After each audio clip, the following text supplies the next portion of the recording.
Okay, that's cool, I guess. That's awesome. That's really cool.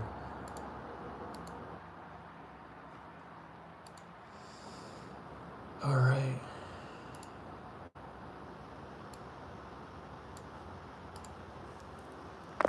Well, welcome in, welcome in. There are, what is launching up here? Well,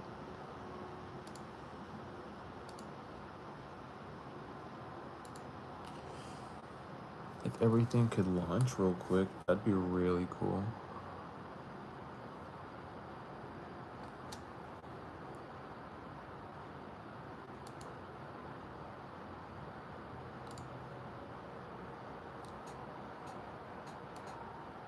Alright, hold on. I really don't know why it just won't show me the stream on my computer whenever I launch it.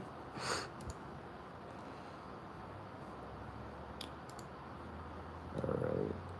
But welcome in, welcome in. I can still see chat and everything. I'm just wanting to get things set up real quick. But we're going to be talking about healing and setting that up. Going through the process of healing, talking about things that needed to heal from, all these things. Not really having anything to fully gauge off of, so we're just going to start with asking questions and stuff if anyone has anything about healing from certain things or in general with it, anything adjacent to it as well.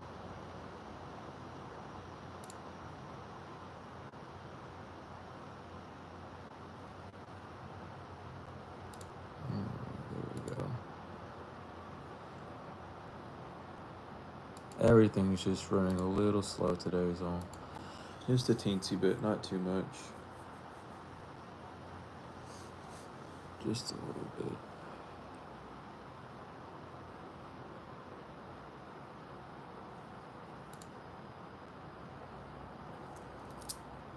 The chat will load. There we go. Now things are loading a little bit more. There we go. Now everything's up and running. I wish there was an easier way to do all that. If there probably is. But I just haven't figured it out yet.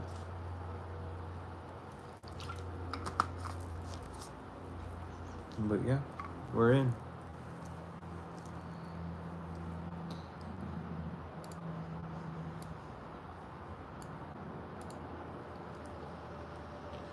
We are in.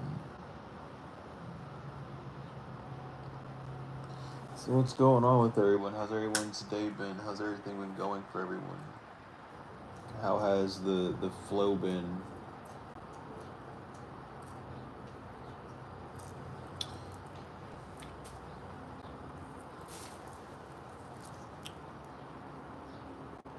You should do that many times during the stream. Yeah. I got one of my mods. I don't know if they're gonna pop in. If I don't see them pop in, I'll do it.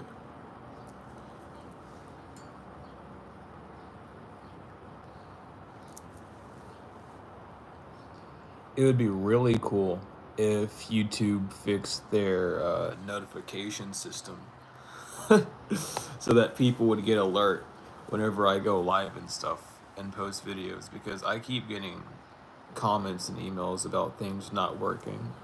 I can't do anything about it. Because every time I don't know why, but every time I even try to talk to YouTube about anything about this channel, they point out a video I uploaded almost a year ago and say that this is the root of all your problems. And that's not it at all. Like, how does a video I uploaded related to notifications? That doesn't make any damn sense. But, you know, they know what they're talking about. They're managers and stuff, so they have to know something, right? Something, I don't know. They don't even know who's their head. They just know the manager's the highest part. I don't know. I don't get it. I just find it funny. Of course, I do my best to show up. It's what I do. Whenever I'm not tired or busy, that's what I'm doing. I've kind of took the past 2 days on a little break. But I'm good. I've been doing a lot better recently. Just more relaxing, more resting. Not working as hard, not stressing as much. Oh, I can't check that. Yeah, I do my best to show up. I really do. Even on days where I don't upload a video, I at least try to like get a few shorts out or something just to fill in the gap. I at least want to keep like something, a little bit of consistency with like uploads or videos or something. Oh my goodness.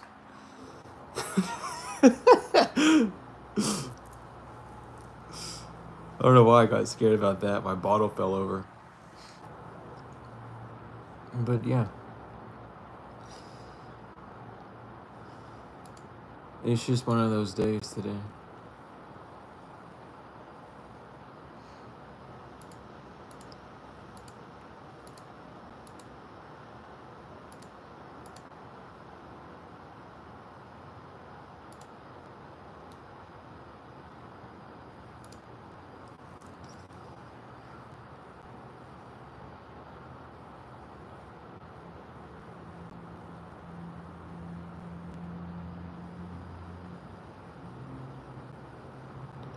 I'm glad that your healing's been excelled. It's important.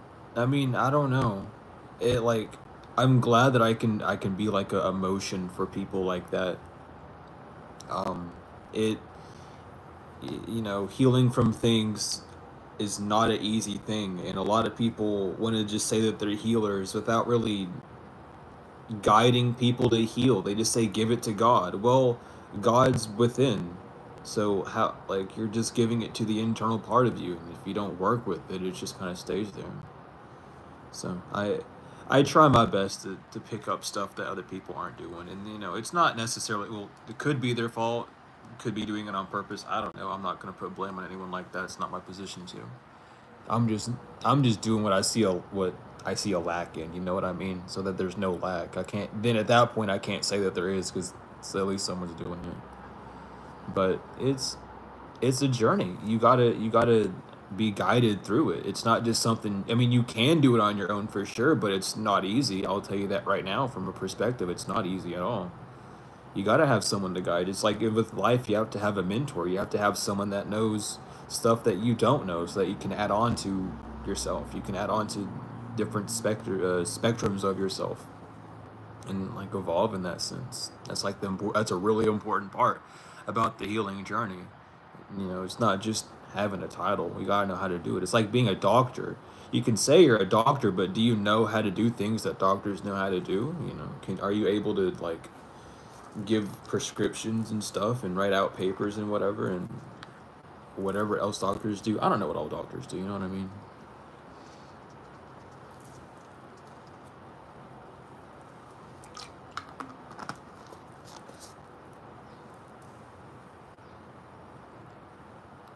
I'm glad I could be here. I'm glad I could be there to help you laugh in those situations. Definitely, a lot of it's needed. It really is needed.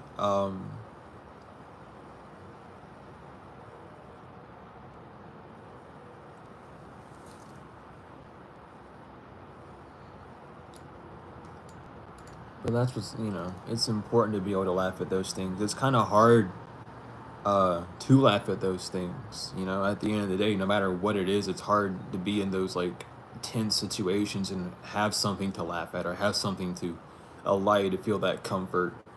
Because in those situations, that type of vulnerability is just, it doesn't feel very vulnerable. It feels jagged and sharp and painful because you're unable to really grasp how you can. You need that external force. You know, it's the balance. It really is. And it's like there, you know, different people have different like humors, and different people can say different things to make people laugh and stuff. I'm just glad I can at least make people laugh. I never really found myself to be a funny person. I just kind of say shit and laugh at it because I think it's funny. You know what I mean? But yeah, you have the new moon in 2 days. We've already been in the energy for like That's gonna be fun because we're gonna have the new moon at its peak, along with the planets aligning. So it's gonna be a perfect day for sun stargazing. Technically sun gazing, if you want to count it that way. And Mars is exiting retrograde, so that's something that's happening too. Venus and Jupiter are going to be in conjunction, I believe. It's going to be a lot of stuff. There's just a lot. Um, there's a lot. I don't even know what the new moon's in.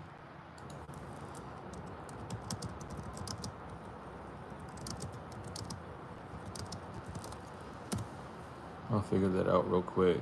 It's in Pisces. Oh no, why am I? We're going into Pisces season. I don't know why. Like I forgot that. See, I'm not even like awake right now. But it's gonna be in Pisces, so that's gonna be fun. Pisces season.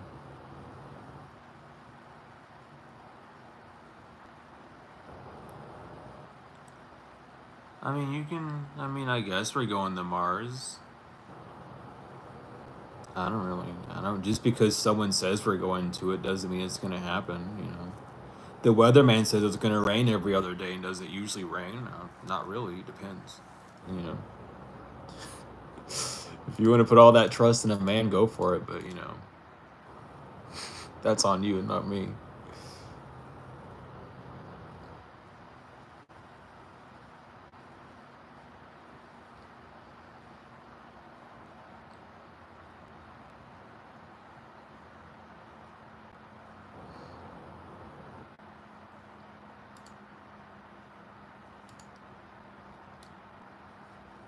I don't know. I don't really know. Like I can't. I don't really have a topic to really talk on. So we're just gonna chill until until a topic arrives. It always does.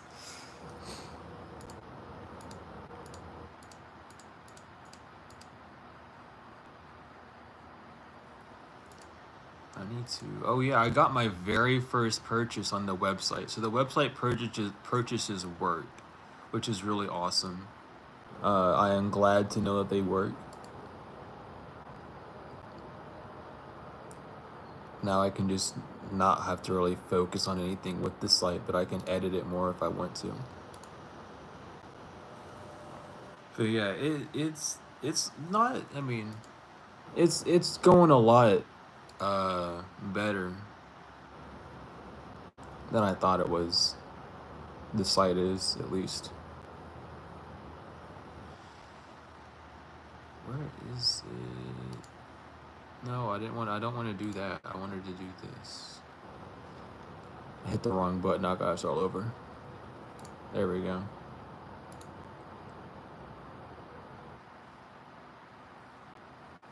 You think succubus oppositions, oppressions, are random, or they can be connected to something deeper, like Saturn's return or initiation? I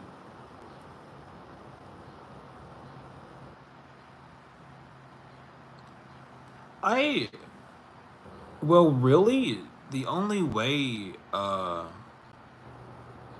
be fully oppressed by a succubus is to feel like you can't do anything to escape a grip, which would be like an addiction um, type of thing. It's more of like a mental thing at the end of the day. You can connect it to the planets and their laws for sure if you want to, but at the end of the day, it all roots down to a mentality when it comes to dealing with succubi or incubus, incubi or succubi. It doesn't really matter either one. It just comes down to whether it's you fighting for yourself or fighting against yourself or someone's well-being. You know what I mean? But you can definitely find out. Let me look this up because I don't know it off the top of my head.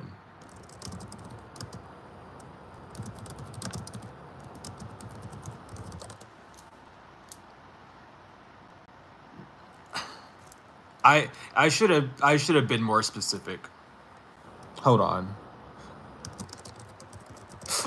I looked something up and it gave me an answer I did not really Okay, look at your sixth house.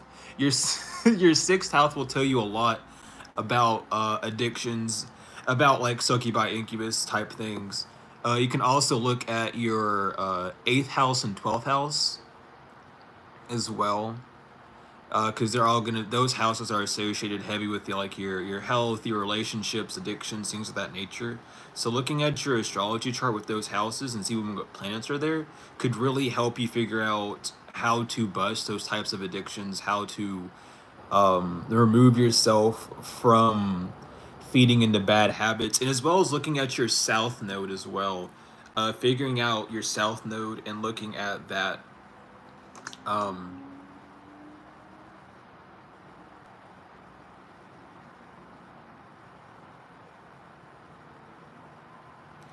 so definitely, looking into those will help you figure out what's going on with succubi, incubus, things of that nature.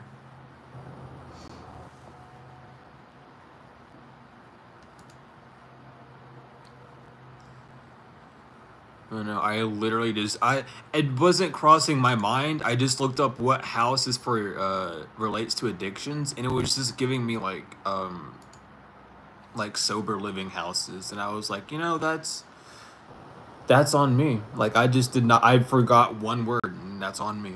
I can't even like, but but definitely because your astrology chart will tell you everything about yourself that you need.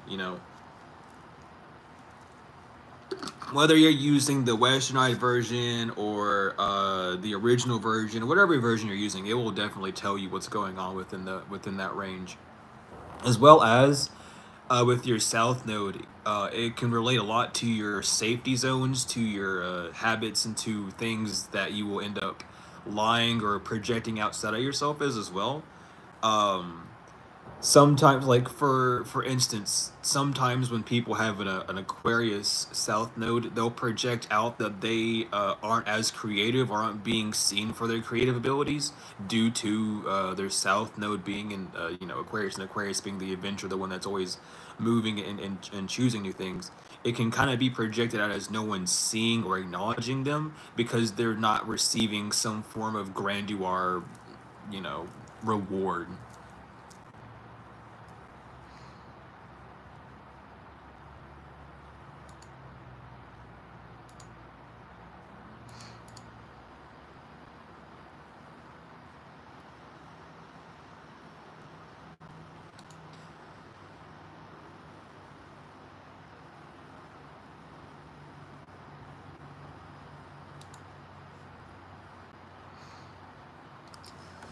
Oh yeah. Any other questions? Anything else? If I don't know it, I can just Google it and run with that. But most things I can probably break down or know. Not really, but you know what I mean.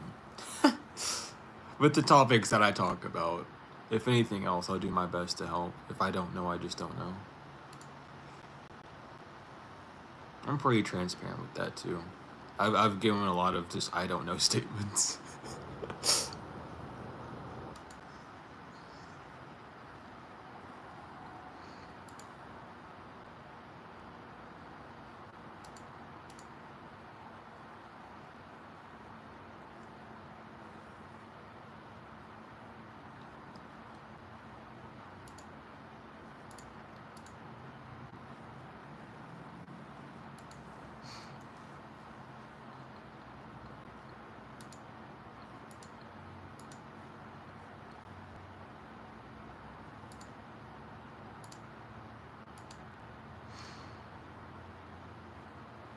But yeah, I don't know. My brain's drawing a blank, and there's a lot of other things I'm kind of like multitasking on. But yeah, any topic at all relating to healing or adjacent to the healing journey, be sure just to ask it. I'll do my best to answer it.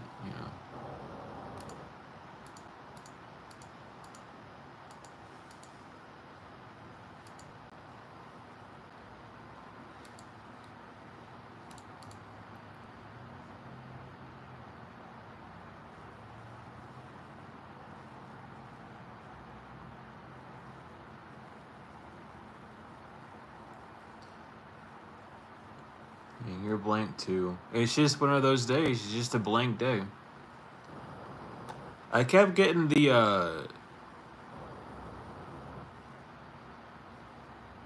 what's this? I don't care about that. I kept getting the calling to go live, so I know there's gonna be something. And it's just all about being present and waiting for it.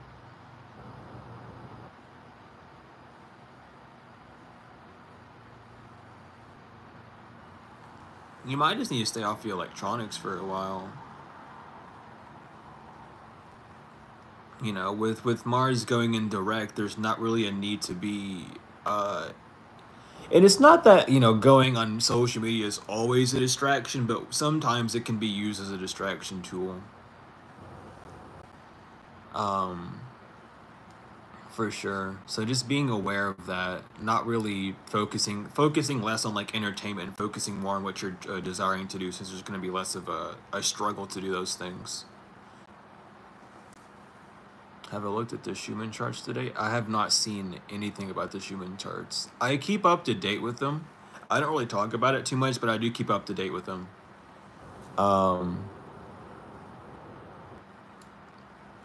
But I haven't seen anything about that today.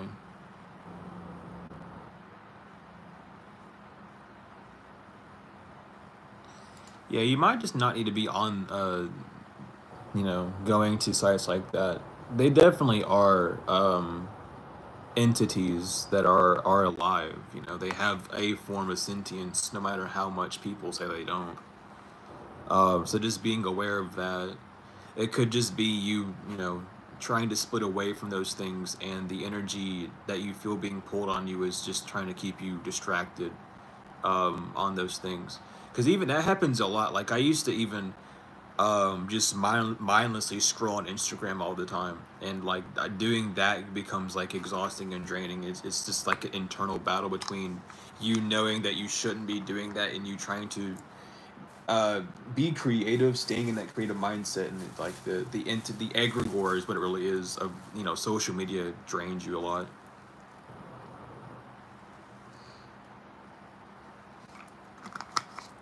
Tips to balance feminine and masculine energy.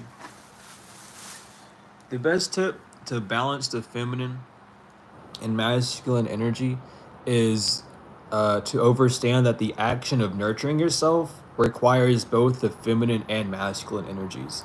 You taking the time to set a pure intention for, like, let's say you're just making a bath to relax. You can use your masculine energy, your actual workings, right? You're doing things on the physical to create that bath, to create a space of comfort, and then while you're in that space of comfort, when it's prepared, use the feminine energy for you to relax and reap the rewards of what you've made. That's the best way I can really give an example for balancing out those two energies. But as well, just knowing that we operate in this system in the world. It doesn't mean everyone's under it, but this world operates under this system of working a lot and getting little. And that's not how it's supposed to be. There's this balance of you work and then you receive. So whenever you do something, if you don't receive anything from the external, there's because you need to give yourself that reward on the internal. Be satisfied. Oh, you didn't do anything but maybe 3 push-ups today? Well, that's 3 more push-ups than yesterday. Congratulations, you did something today.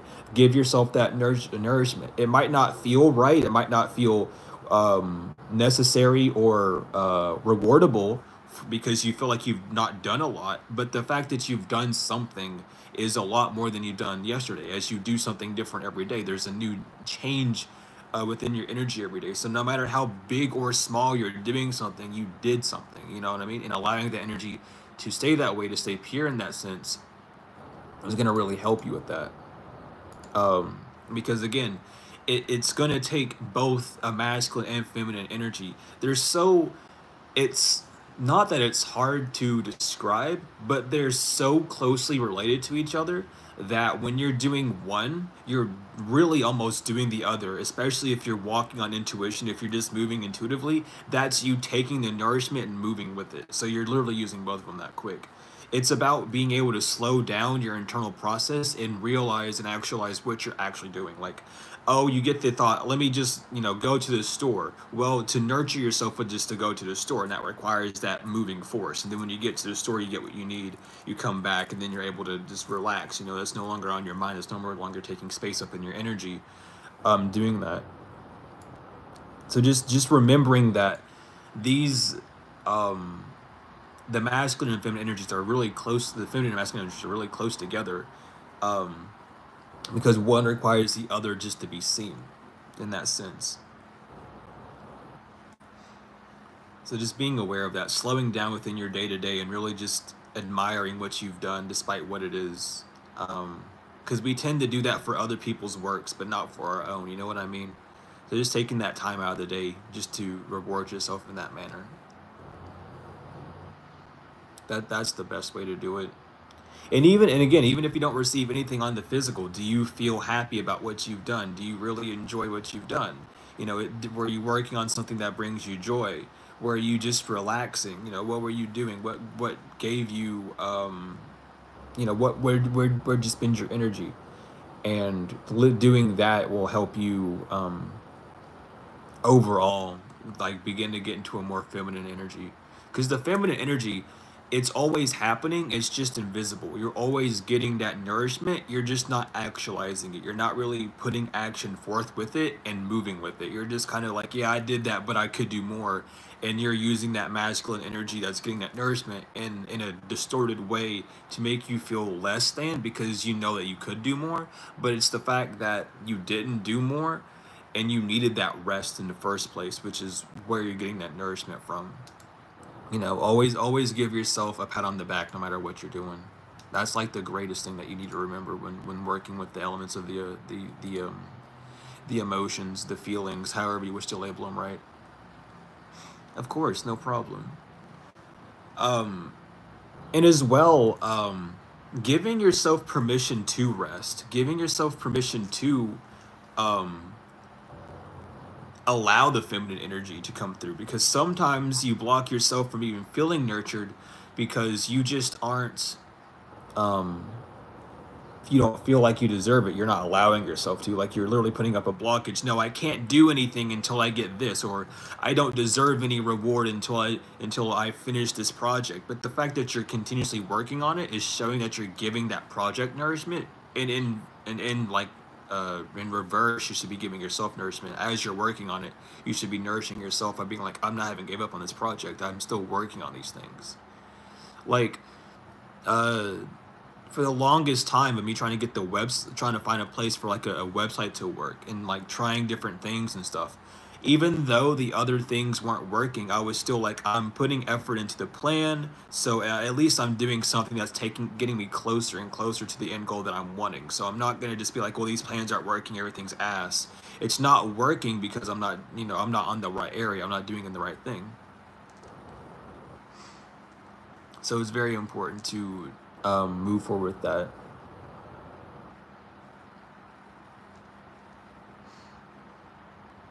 But always just giving yourself that extra pep talk. That's really all you need to do. Because again, we live in this weird reality where, like, you have to work till you're dead just to receive a little bit, and then even then you're not able to really enjoy it because it's immediately ripped from you.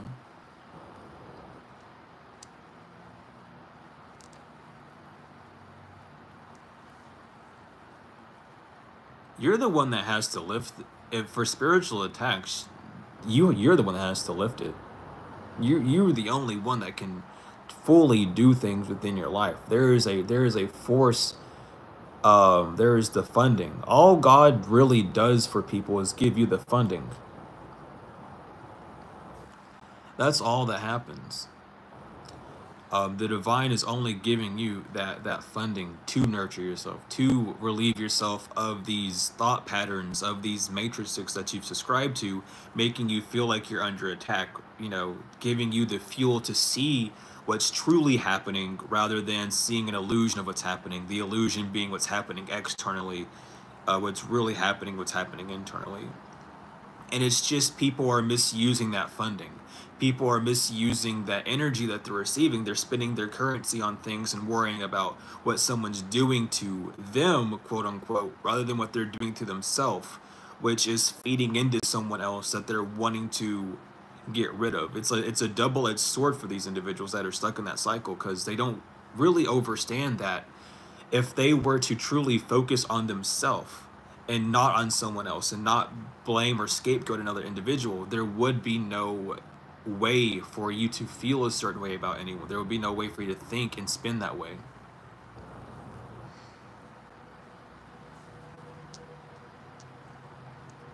So it's very important to do that, because God's always giving you the funding to do like what you need to do. It's just you actually need to do what this funding is used for, rather than what your ego or your rational mind is trying to create in your life.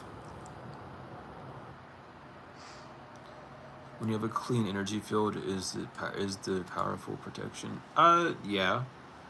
Really, your energy field never is dirty until you dirty it yourself. The only way your energy field can be dirty is if you are projecting certain thoughts from your internal to your external.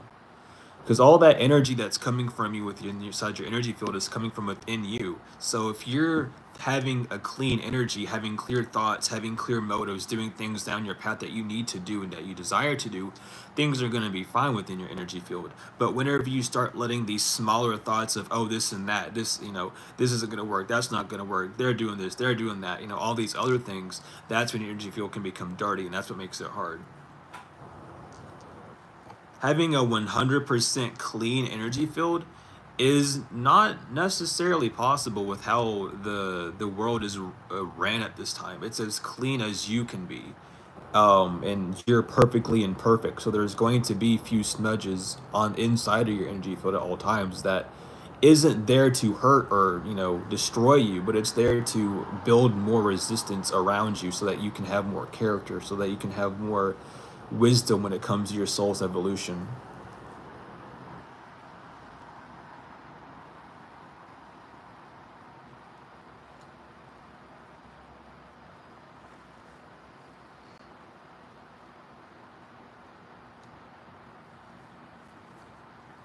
Well, that's what happens with that, just making sure that you're able to balance out, um, knowing what the divine is sending you versus what your rational mind is sending you.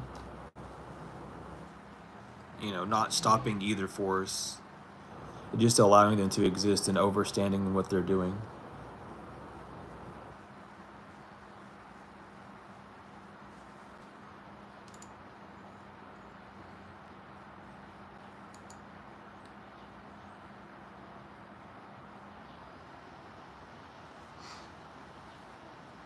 Welcome in, Pooja. Welcome in.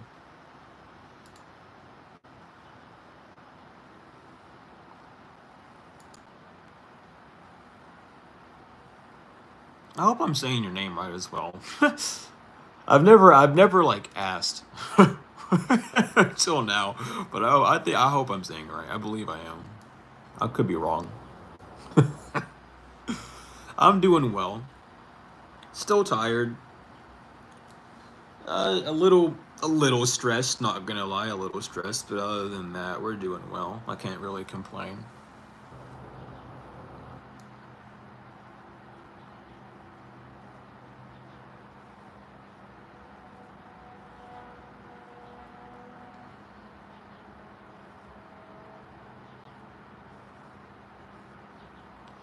Yeah, I'm just a little stressed is all. How it is. I mean, I'm fine really, but it's just stress, dealing with stress, dealing with working on multiple things, just kind of resting. Uh, Typical problems with, finance, the reality around, and just working with balancing both of those out. that's really about it, you know. There's nothing I can complain about. It's just what I need to, you know, delve deeper into myself and ground myself more in. Just part of the journey. Trusting and knowing that all is well. It's just my outlook that needs to be shifted.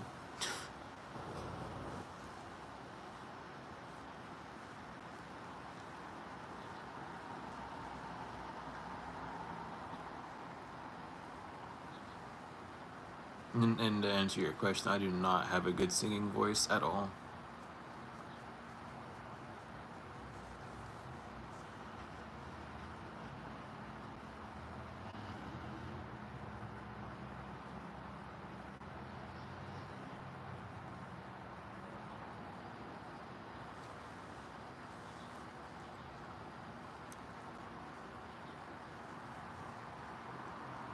Yeah. It's the fool's journey. Gotta become the magician. And the magician's not polarized. It doesn't see two sides. It sees the side that it desires and it creates it. And that's kind of hard to do with the rational mind.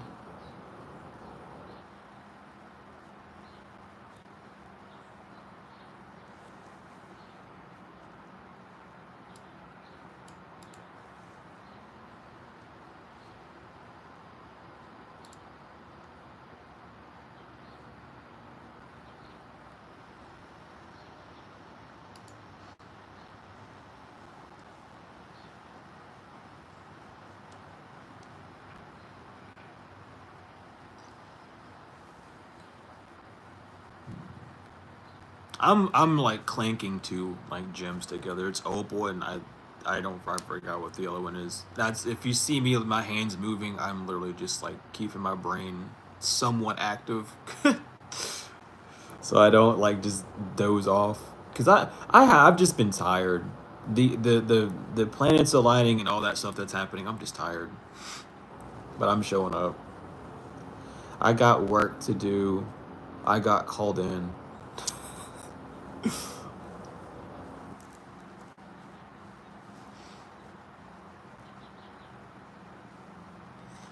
Yeah, today's just a today's just a draining day.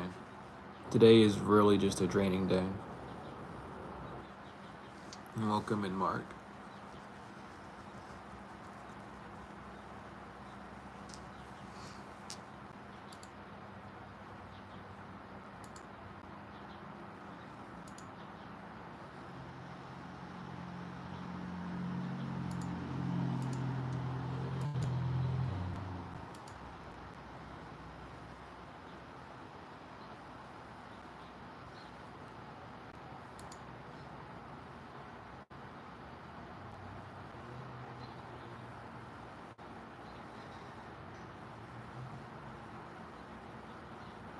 No, I don't skate or anything. I just meditate.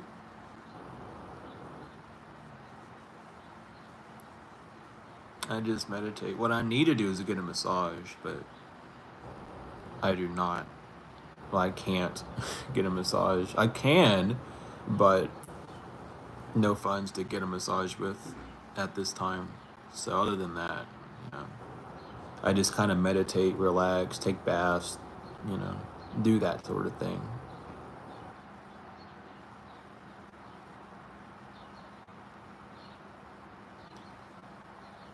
Yeah, that's the thing. We just need a warm bath at this point. Like that's the last step, I guess. Being it just, you know, that's just how it is.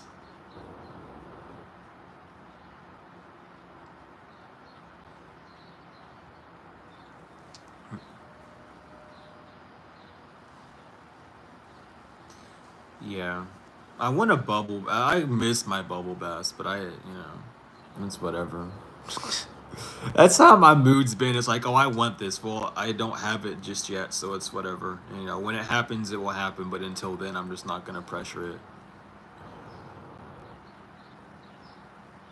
That's just the energy transferring from the palms to from one side to the other. You know, that's why your palms get warm. It's just energetic transfer.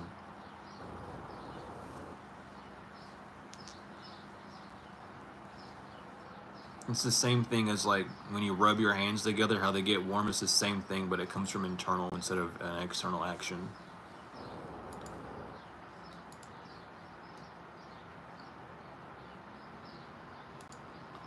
But you'll see usually a lot of healers, they'll rub their hands together.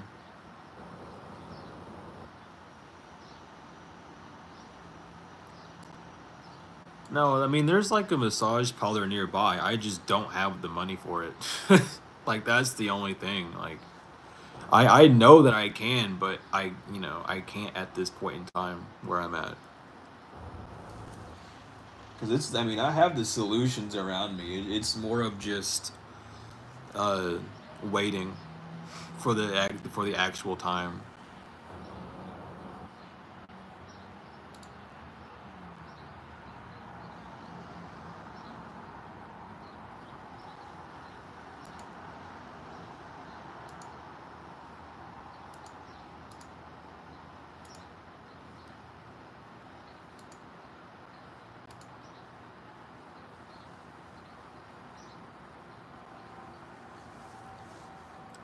But yeah, I mean, just, relaxing. I literally have pillows stacked up behind me, so I just rest on those as well, and that helps too.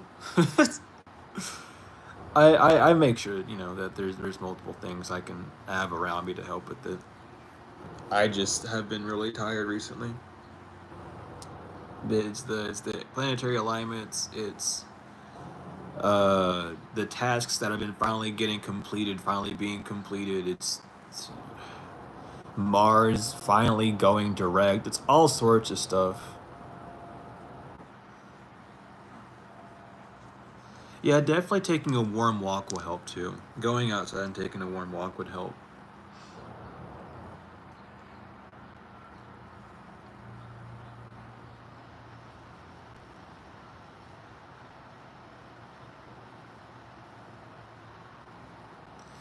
Yeah, a lot of it is as well, just like chakra upgrades, intuitive insights getting stronger, um, gifts coming in, channeling different energies and all sorts of things.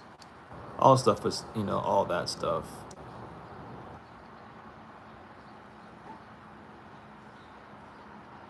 Yeah, that's the energy. That's the energy transfer that's happening, you know?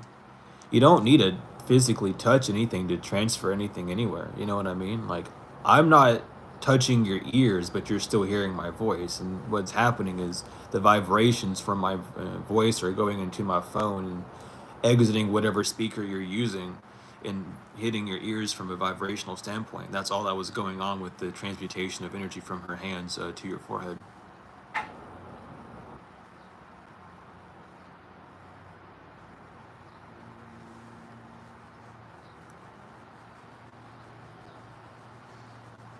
I know that was a.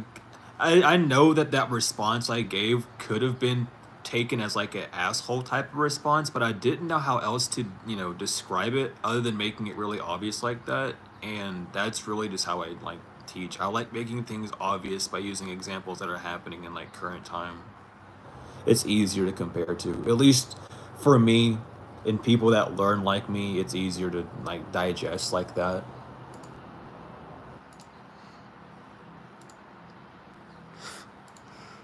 So I did, even though I'm like always aware of stuff like that. It's not even. It's like really hilarious, but it's not funny at all because I'm very aware of how like what I say can come off, but at the same time, I'm not worried about it because I know what I mean by it. Oh, I know. Oh, I can be, but I'm not. I can be, but I'm not. I don't have I can't I don't have the energy for it now, and I don't have the energy for it usually ever. I don't know. I cannot get mad anymore. I used to get really mad at a lot of things. I no longer get mad at things at all. Like I just don't have time.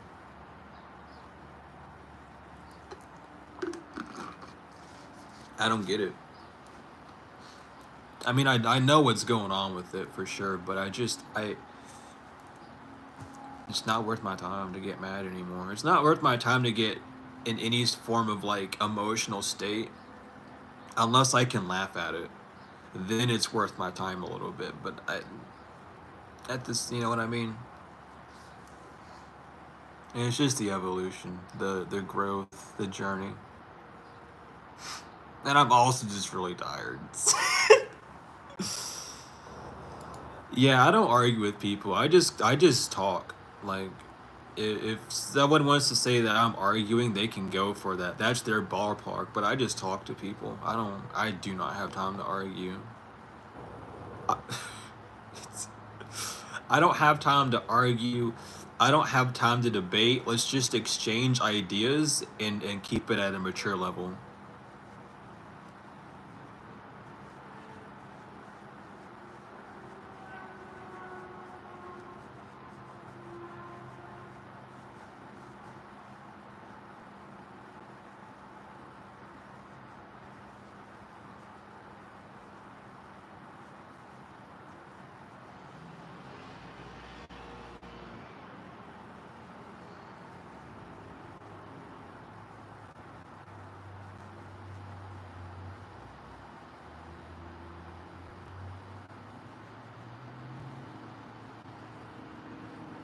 Can music heal? Yeah. Frequencies can do anything.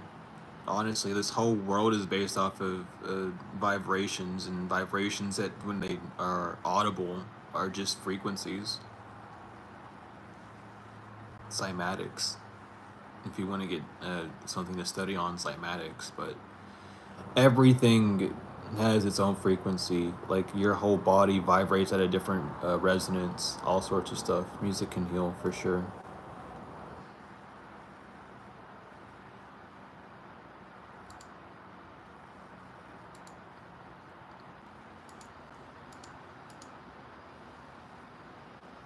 It depends on if you're gonna use pure tone or not, though, for how much of a benefit you're gonna actually receive from it. Because if you don't use pure tone, which is like using the exact frequency of things, you can receive some of it, but it won't be as effective as using a pure tone.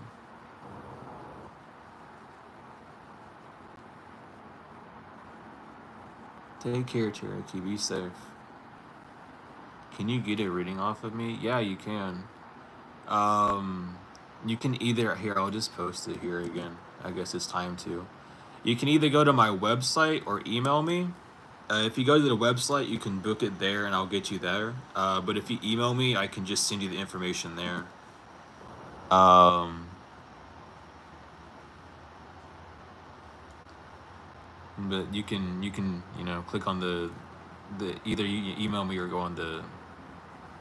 I can't talk right now. I'm sorry. I got tongue twisted like really bad just then. You can either email me or use the website, and either way we'll get you done. You're not a healer? Well, that's unfortunate.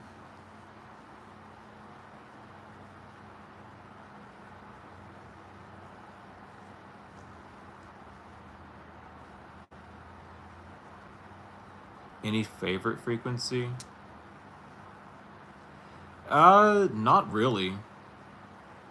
Honestly, my favorite frequency is like a dead ass the frequency. I don't remember what resonant it stays at, but the frequency is always a good one to stay at.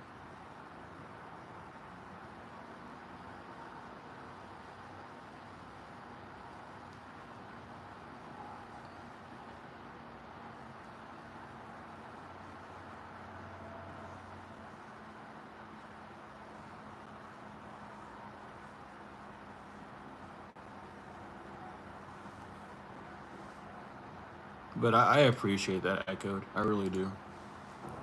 Much love.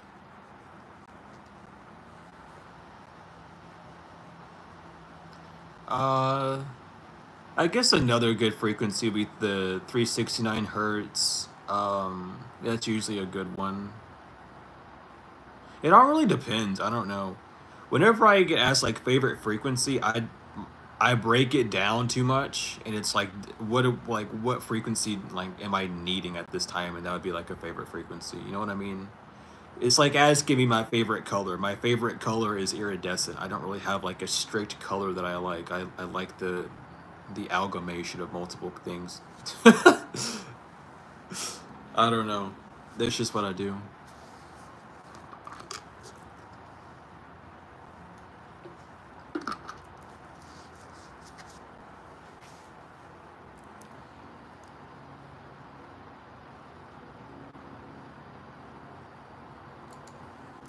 Well, you're not really messing with duality when you're talking about that. You're messing with polarity. The two poles of existence is life and death. You can't escape either, and they both are intertwinable. Intertwinable.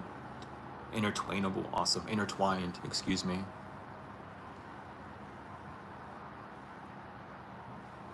Oh, I don't care about the numbers. I really don't. I could care less about the numbers, Mark, but I appreciate it. I used to be worried about it, but now it's just like they'll come when they come. When they don't, they won't. There's not much I can do about it. Um, but with duality, I have two books about duality actually. Um,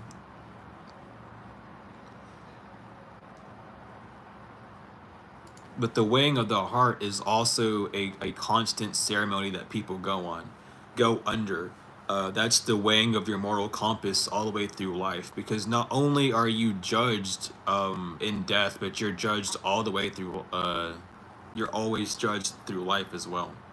That's where your moral compass comes in. That's why when you do something, it's like, oh, I shouldn't have done that, or maybe I could have done something different. All those thoughts there is you judging yourself before you actually, exit this realm. And it's up to you to make peace with yourself truly before you do get weighed by your heart. Because when you go to the weighing heart ceremony, or wherever you truly believe on Judgment Day, we'll say, it's you versus yourself. And if you aren't ready or capable to accept the things that you've done, then you'll be punishing yourself in that sense. So it's always best to follow your true nature, follow what truly allows you to be happy, and paying attention to those subtleties inside of yourself. Because it's the polarities in life that are balanced. The dualities can be very different. When you look at it, when you're talking about duality, you're really looking at the Venn diagram, at the two circles intertwining with the Vesica Pisces in the middle, which, even though the Vesica Pisces is related to life, the two sides can be very uneven within the Vesica Pisces.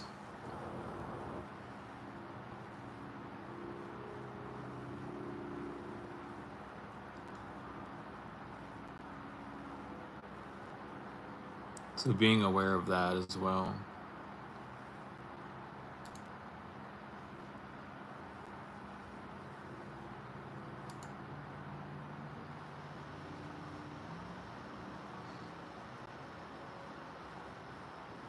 Hello, welcome in.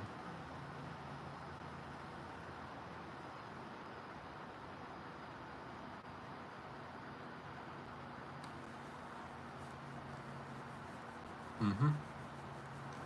No worries. A lot of people use the term duality, but the only duality we have is the internal duality between our masculine and feminine side, um, that also have their own inner duality. So you're really messing with shit. Would it be 12? Let me think. Hold on.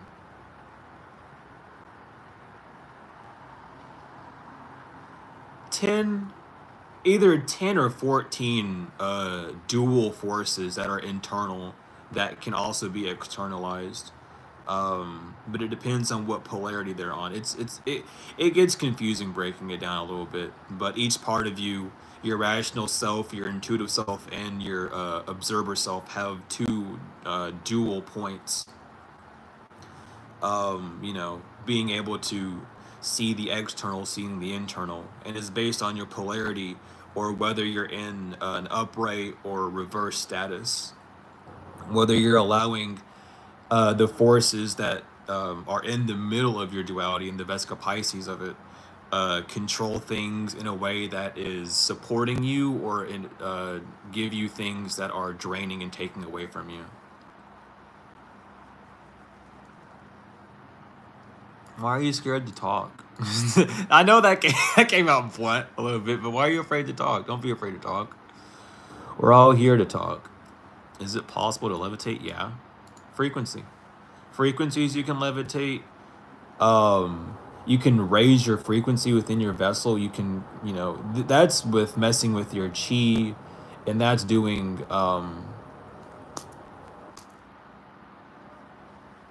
what is it? Is it practices within Taoism? Who in here knows that, like, for certain? Because I'm not 1000% sure. It's one of the, it's one of the Eastern practices, though, that allows you to.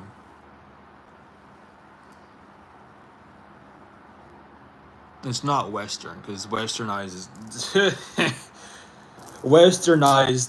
teachings are so busy worrying about the occult still that they haven't even really realized what they're trying to talk about yet. They're still kind of stuck in those lower realms of activation, which is fine. But they're trying to research and study more than actually experiencing. You know, because in the art of alchemy, it's less about studying it. It's more about seeing the reactive behavior of things and learning how to change them and learning how they change per situation, which is a lifelong process, but can be completed in a mere amount of seconds. Well, hello there, little angel. Huh.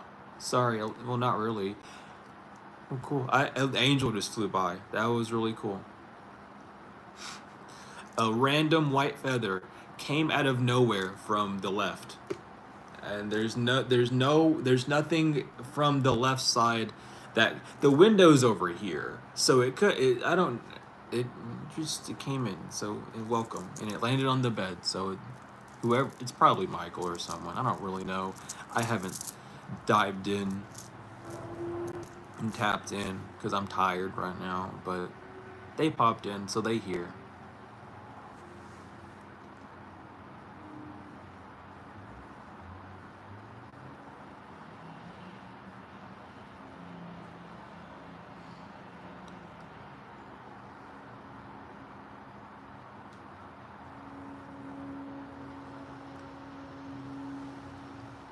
But yeah, that's what's going on.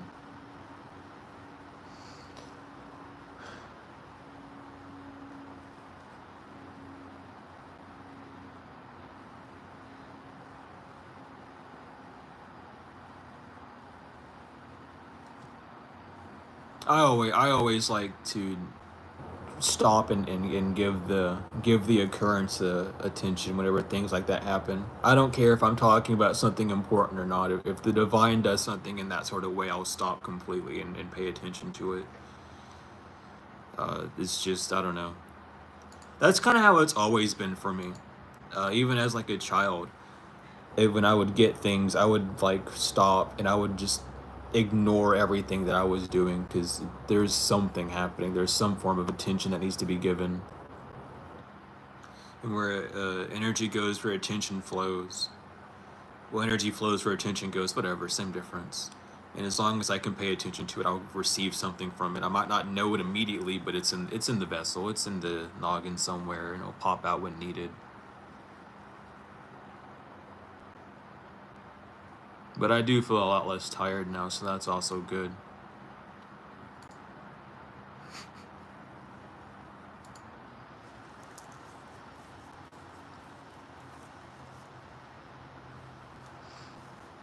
But at some point, whenever I'm able to get like phone data, I would love to just walk and stream because I was given the idea by Patience with Spirit, who interviewed me. I might have to repost that interview that we did a while back, but she gave me a really good idea to try and get cryptids, because I have a lot of cryptid activity. I get a lot of cryptid activity. I've had it since a child. I it they I it's just it's Appalachian things. It's what happens when you're raised in the Appalachians. You just see things. They just, the creatures come around. They know who to pop around. And she gave me the idea of like possibly getting one on camera or something by just doing things out in the woods and taking walks and stuff and just interacting more with nature. And that seems like a really nice idea, because I mean I'm used to all sorts of cryptids. I've seen, I don't know, ever since I was young I've messed with them. Not messed with them, but I've had encounters. I shouldn't say mess because that implies that I'm bothering them. But I've had encounters with all sorts of stuff. I think my worst encounter was a mimic, but at the same time, I completely ignored it, so it didn't really do anything to me that was scary. I just knew that there was a mimic in the house, and I didn't want anything to do with it, so I just fucking shut my door and just ignored everyone after that. That was a fun event. That was a really fun event. But, yeah. These things exist. Not everyone has the chance to encounter them, but you know, when you do, your whole viewpoint on what life is changed completely. Yeah, there's a lot of African priests who can call upon angels. Mainly Uriel. They call on Uriel a lot. But a lot of them who are into I don't remember the actual practice, so I'm not gonna say it. Um, but I believe it has to do something with the Oshuns, if I'm not mistaken. I don't want to like missay anything just because of how protected and important their practices are. Oh no.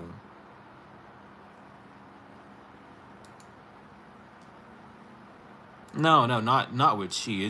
Some people use chi, but in African spirituality, it's known as something different. Um, Also, if the stream on my phone goes out, I'm sorry. The internet just reset for my computer, so it probably is going to do that for my phone here soon.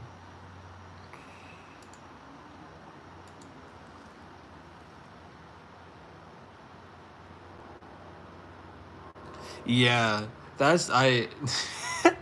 Yeah, basically.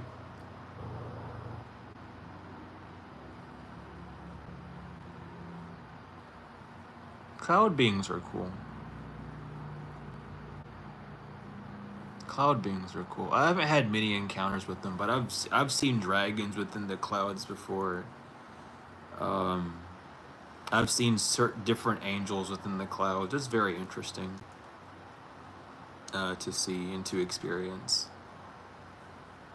My dad and I would usually like we would drive and he would point out different clouds and stuff.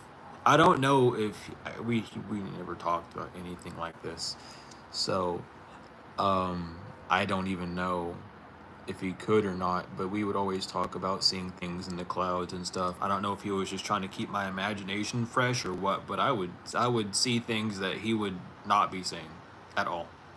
And it had nothing to do with like the shape of it. I'm talking about like things moving within the clouds, and he'd just be like, he's like, "Oh look, this cloud looks like a dog," and I'd see something moving within the cloud that looks like a dog. I was like, "Yeah, that's not just a dog.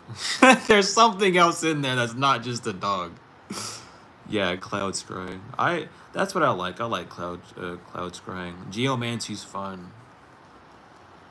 Anything to do with nature and using nature to read is very fun and very accurate. Very, very accurate. A lot more accurate than you could really get with anything else. Because you're literally using, well, spirit at that point. You're using one of the main elements inside of its element.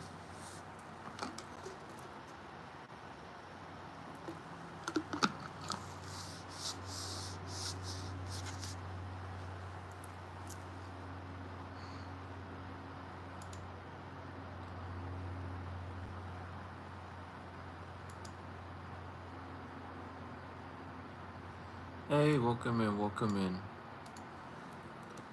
I guess it's time to post this again. I don't have any mods in here, I don't think, so I don't know how often they post stuff. So I'm trying to do it. I don't know. We're trying new things. We're doing new stuff.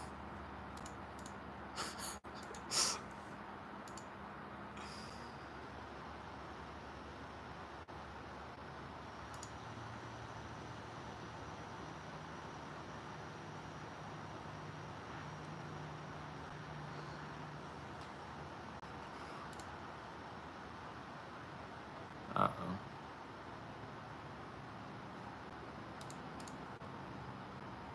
I should probably respond to that real quick, actually.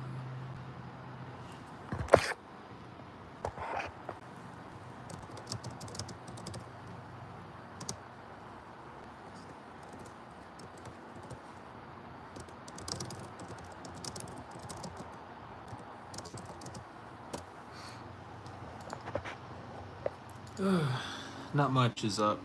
Multitasking, talking, just chilling, hanging out, having a good environment for people. That's all we're doing. We need more of it, more authenticity. Not a need just to, you know, blab shit at people all the time. Just relax together.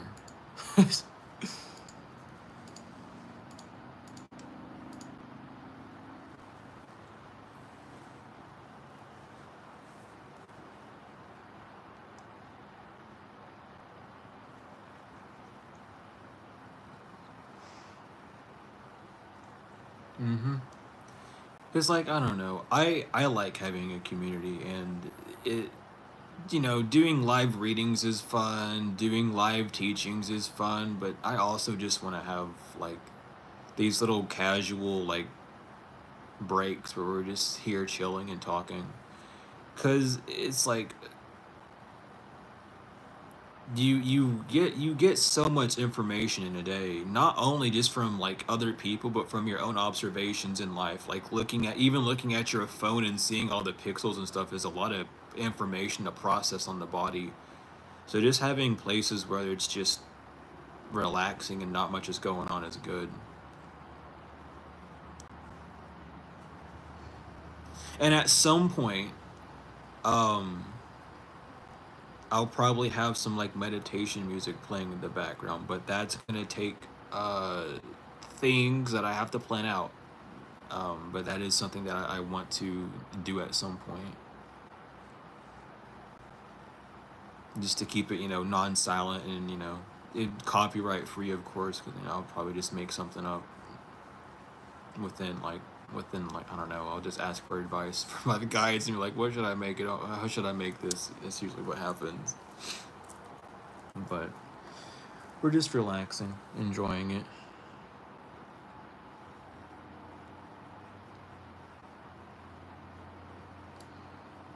Never heard of Green Mile.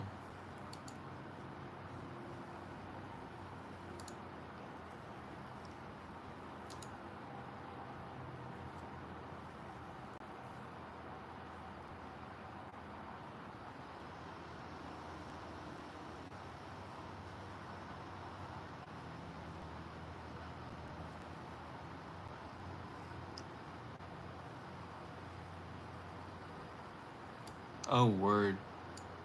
See, that's the thing. I don't really know much about different types of healers and things throughout the history. I That's not really like my focus, but I always enjoy when people bring like people up like that. It gives me something to like study and research, because I'm always looking to study and research something. If it's not to do with quantum mechanics, it's something else.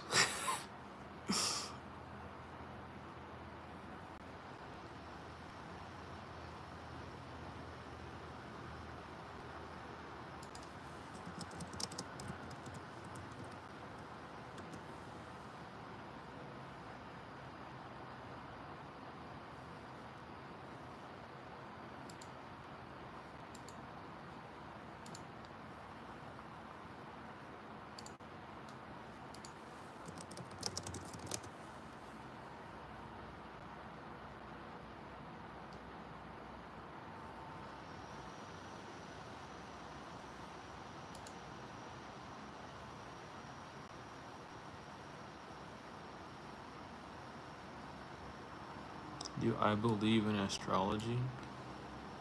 The study of the stars? Yeah, astrology's real. Constellations are real.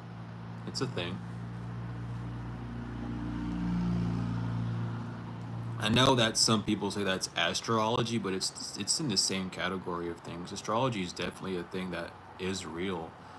Um, it tells you about who you are in degrees, even though people might not, get that at first. It is something that can tell you a lot about who you are and your struggles, your upbringings, all these things that go around with you. If you're reading it correctly, if you're going to someone that can read them correctly as well.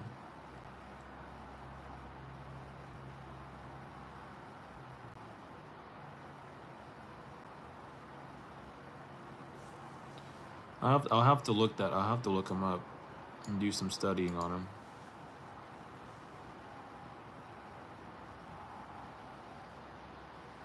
Real from what perspective, though?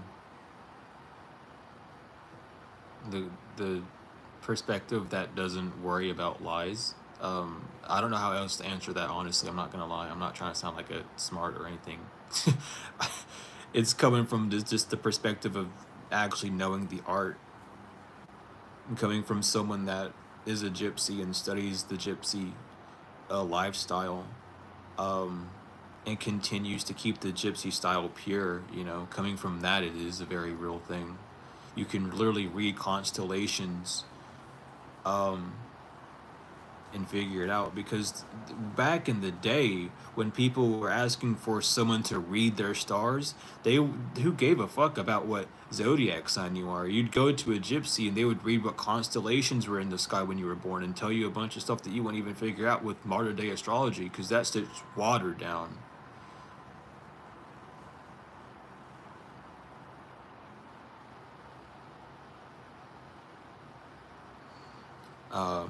But going back to the origins of like why these things exist will show a lot more truth, which is what I like to do.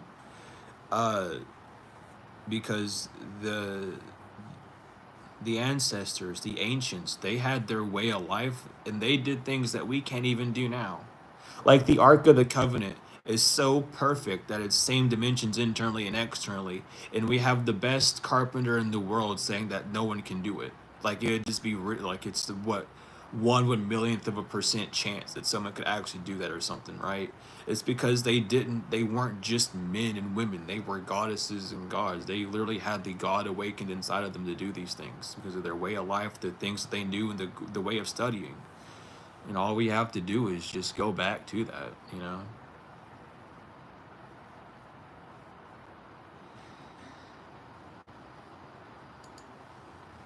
I mean, you can say that that's a perspective from the flesh and human construct. You can say that, but you need to actualize the fact that if it was flesh and human construct, who gave them that actualization? Did humans create the stars? Did humans create the constellations that were born on those days? Did humans create the energy to produce what has been produced before this time? No. That all has to do with the divine, the God within. The God within cannot be produced by man or induced by flesh. It has to be actualized within the body, which requires no flesh. It requires an awareness that's deeper than the 3D, deeper than the rational mind will allow many to reach. Because a lot of people who think they're awakened and woke, they are still trapped in this rational mind of seeing things as only being trapped within one dimension without actually seeing the full spectrum of things. And they'll sit there and argue with themselves till the cows come home and until they're made into burgers and sold out across town before they actually internalize the fact that they're just arguing with the part of themselves that's trying to keep them stuck, that's trying to keep them latched onto a false sense of believing, even a false sense of knowing, depending on who you are and what word you decide to use.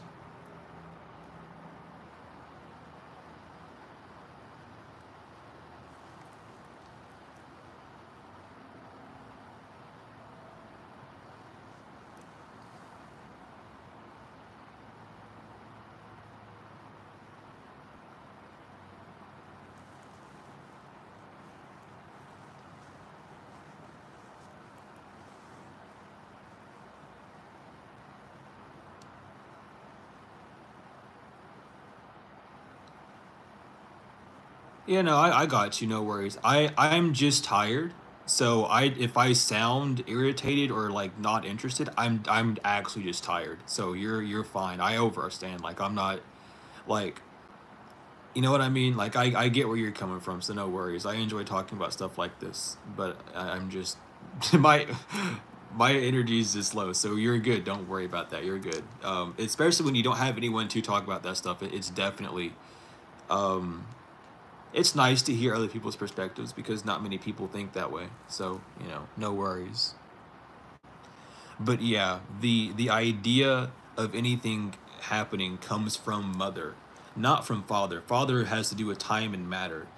The five senses, anything externally. Mother is the internal. The ideas aren't created by man, aren't created by flesh, aren't able to be grasped by man or by flesh, but they are received. Like the idea of that painting creates your now this external existence, this external belief. Oh, that looks pretty. The idea of that painting makes you think it looks good. What about that idea is it presenting that makes it so attractive to you, right? Well, it's the colors. Well, those colors are an idea brought to you by how the light's reflecting from, you know, going through your whole internal system and how you internalize the colors and all these things. And it's based off of your past experiences, and past experiences and all sorts of things of that nature, um, where you have to really so your brain just computes all this stuff really quickly, but it's the idea that these things are creating memories, creating connections, to everything that you've experienced up until this point, you know, with your soul all the way up until now, before this life, up until like today, well, every current second that you're looking at it really, um, and that just creates this new overstanding, this new detail for it. But all ideas start from mother. They're there to nurture you. They're there to give you some form of outlook, some form of experience that is deemed to be pleasurable, but um, most people will find experiences unpleasurable, which is, you know, perfectly fine. That's how they deem them to be. But that comes from the rational self and father. Reincarnation? What about reincarnation? And thoughts on Sweden? Never been, don't know.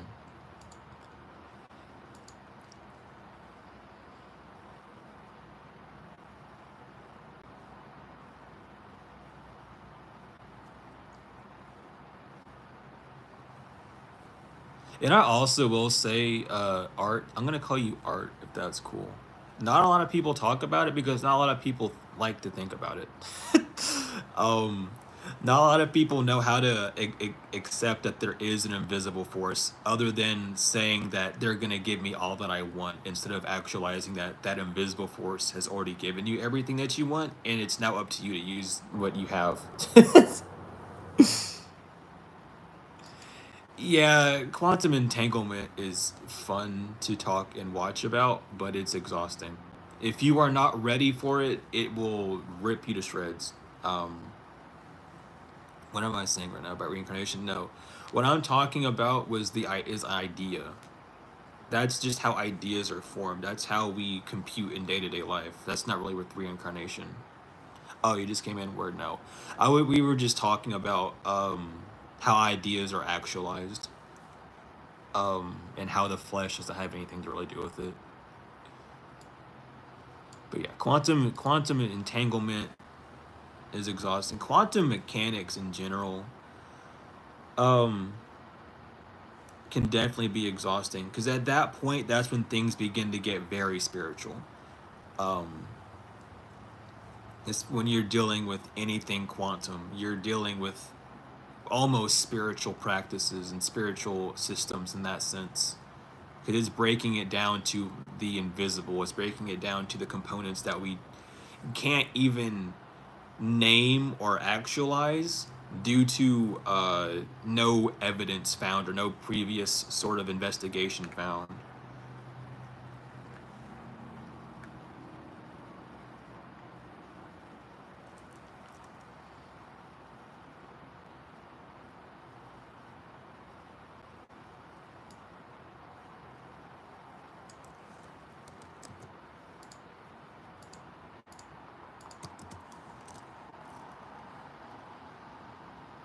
mean, metaphysics, yeah. Metaphysics basically is the same thing, but it has to do with the physicality of life. So that's with you. That's how you would interact with things on a physical nature, and physical just meaning mental. So when you're talking about metaphysics, you're talking about how the brain works in a sense of a meta or an extremely deep way.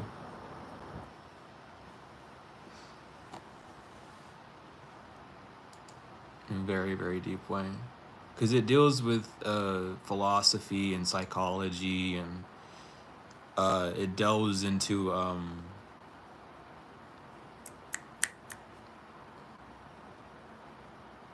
something. I forgot. I know what it delves into. I can't think of the name. What is that subject?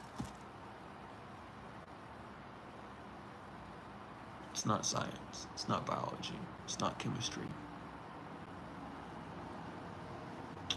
It is the other one that I cannot put my finger on right now. I'll remember it at some point. Yeah, inside an atom, all we really know that's inside of an atom are quarks, because those are what make up that cloud in front of the inside of the atom. Oh my goodness. And quarks are technically first level darkness. That is the feminine element. We're gonna name it feminine for that sense, because it's it's creating the atom, which would be the masculine, because it's actively doing things around that. And then the things around the atom that would be charging the electrons, that'd be more of a feminine. And then that's where basic interactions happen within that electrofield with the electrons. So at that point, that's when things begin to get physical and more masculine within nature, and building up within blocks, and that's in that sort of way. There's quarks, there's BIPAS, BIPAS. Not much is known about them, and I can't find the site that I was researching that stuff on anymore. It's just gone. And then there's another one. It begins with a Z. But that one is what makes up the BIPAS, and the BIPAS are what make up the quarks. But I can't find the information on that stuff anymore, and I don't know where the fuck it is. I don't know where it went. I don't know how to spell them correctly, because every time I look them up, it doesn't pop up anything that it's relevant to anything at all. Even if I put biology, even if I put like metaphysics or atoms after it, doesn't matter. So I have to I have to go dumpster diving for it, basically. Yeah, it's really funny how literally every one of those sites goes black, and then they never to be seen again. Once you get the information, it's just gone, and it's not even on Internet Archive either. It's just completely wiped, like it never existed or something. And it's like, wow, like I studied it and now I don't have proof. So where's source? I read it like years ago. There's my source. No, actually, seriously, that's how it is though. It probably was in a different dimension. When you are researching things within a spiritual mindset, you will find things that you'll never be able to find again. That is literally what happens. You are sent there with a golden ticket. You are connected there by the divine, and it's like, look at this, get what you need from it, and then you'll never see it again. That's literally how it works. And then you get it. It never leaves your brain. You will always remember it, but you will never, for the life of you, have any physical proof until someone else is able to do it themselves, and it's aggravating.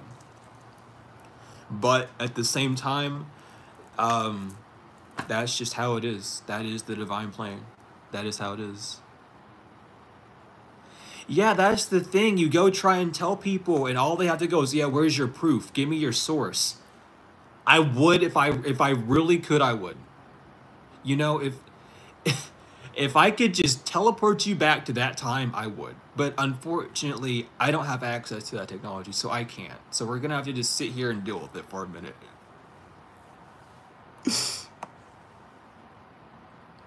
How do you know if you're a healer? There's two ways to answer that. You can understand that we're all natural healers by being who we are. Our body's made up of multiple bacteria. That's job is to build up and break down constantly. So we're always healing ourselves. But the best way to know that you're a healer is not by the stuff that you go through, but the things that you're able to overcome, overstand, and then also teach to people. Being a healer is basically being a modern day alchemist. Think of it that way. Because being a healer doesn't just mean that you healed from it. Now you know the situation. Now you're able to transmute information from that situation to others who are going through similar or adjacent situations to help them see what they need to work with or see what they're being presented with in their situations that they can't see. It's really being an alchemist, but in today's time, these words are not used for the proper category that they're supposed to be in, so everyone's a healer. But the correct term would really be an alchemist in that sense. If you're able to describe things in many different ways to help people, if you're able to use different forms of art to help people move forward, um, and and overcome so that they can personally heal from their situations, then you can be classified as a healer. My opinion, at least.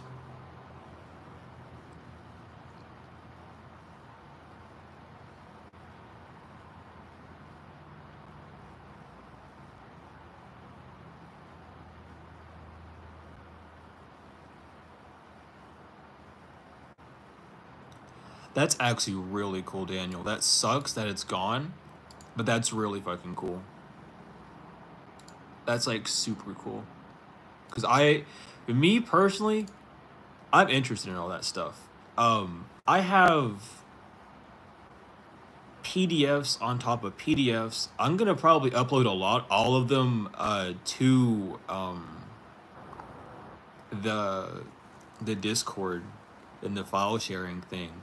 But I have Alchemist PDF things where back when the S's were F's. You know what I mean? Like back way back in English when they were really studying the Hermetic arts. Um, after the raidings of Egypt and during the time of Rome, around those times, I have PDFs on PDFs of all sorts of shit. Magic, how to create your own things, alchemy, like actual alchemy scripts and things of that nature, because that's a huge thing of mine. And I've spent days reading those things and skimming through them to figuring out these arts. Um, Not that they can be really put to much use in modern day times, but they can definitely be huge ladders and huge guiding steps to creating your own way of life with them, if you know what I mean.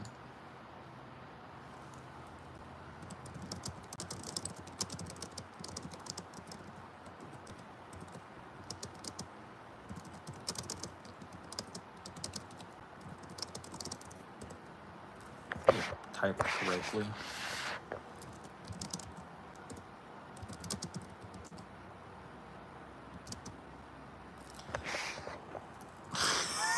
It's right in front of the text bar. I can't even see.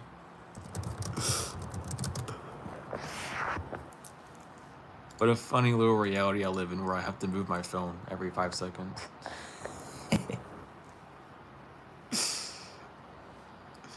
But no, yeah. Definitely, if people are interested in getting in the Discord, let me know. Because I'm going to start doing classes in there soon. Again, don't really know when, but I'm going to be posting a lot of sources within the resources and info. And if anyone else has stuff that they would like to share in there, do it too. It can be about anything, because again, I don't teach everything, right? There's people that know things that I don't know, and it's also with the teachings and stuff. If there's a subject that someone wants to teach to people that others are interested in, teach each other. You know what I mean? Like everyone's a teacher, everyone's a student.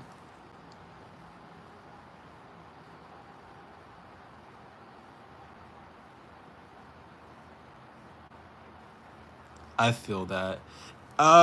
Imagine Facebook Messenger But instead of group chats, you also have like Facebook pages that you can communicate with. And instead of just making posts, you actually text people. It's like that. Describe it with Facebook. But it's really, it's like a community thing. It's usually for gamers, but like it's been used for absolutely everything underneath the sun. Oh yeah, listen, there are things that change within text and stuff, and objects can 1000% quantum leap. Because at the end of the day, quantum leaping and quantum entanglement, all that stuff just has to do with the electromagnetic field of things.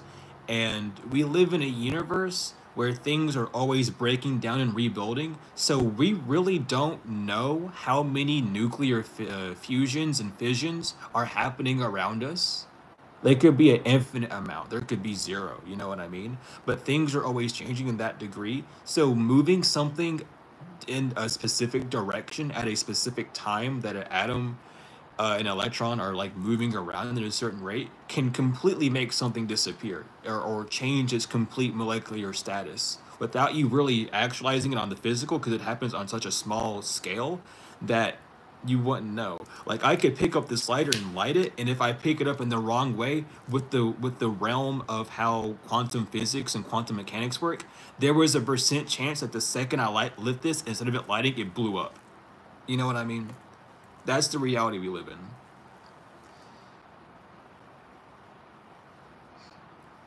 Um, so it like anything, it can happen anything. Everything is constantly moving. I could move 2 degrees to the left and just disappear and never be here ever again. Like, you know what I mean? And it's not like to scare people, because it's such a small percentage and everything has to be exactly precise, which is rare to do because we're off. The world is imbalanced on purpose by the laws of nature to keep things in flow, so that it doesn't just start and then immediately end. It's going to restart, but something is going to be slightly different when that takes us into the multiverse theory, which is a proven theory not only with quantum mechanics but just how the realm works in general. So it's all these things. Exactly, art. You can see something as like that's red, and someone can see that as a different complete color.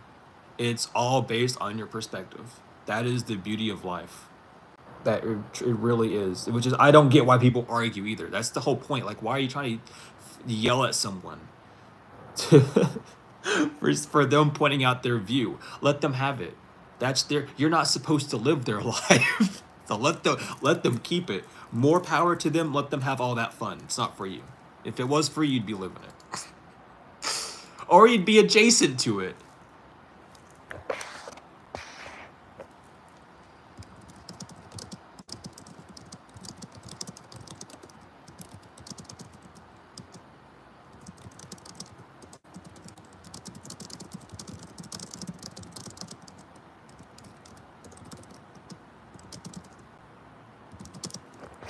Did I spell the word right? I did not. That's okay.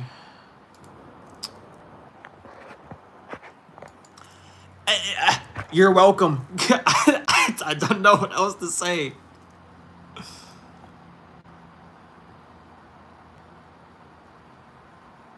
Like, it's a thing. I don't get it. Like, you know, do people not get that certain people can't see certain colors on the spectrum?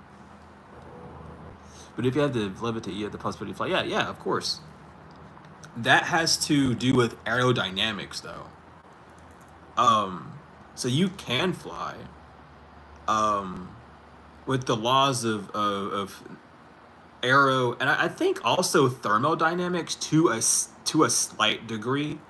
A person could fly dependent on a frequency. Like we already have like air cannons that boost us in the air and stuff. Um, and we also have like frequency cannons. Like what's that one tank that the army has that blasts a frequency out that can literally kill someone? There was literally a gun that was invented, I think, in the 1700s that shot out a specific ray of light that would give people heart attacks. Um, Like, it's not nothing news under the sun, dude. Like, too much of anything in a specific location can definitely fuck up someone if not careful.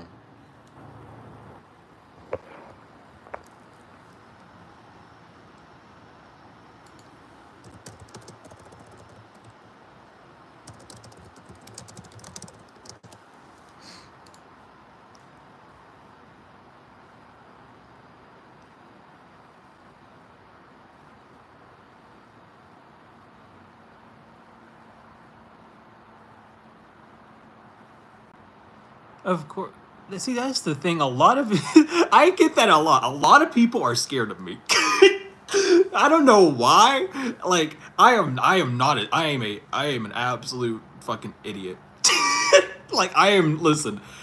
I am not like a menace. I know what I know, but if I don't know something, you know. But, you know, a lot of open-minded people know about me, but they don't really interact with me, and I can understand why.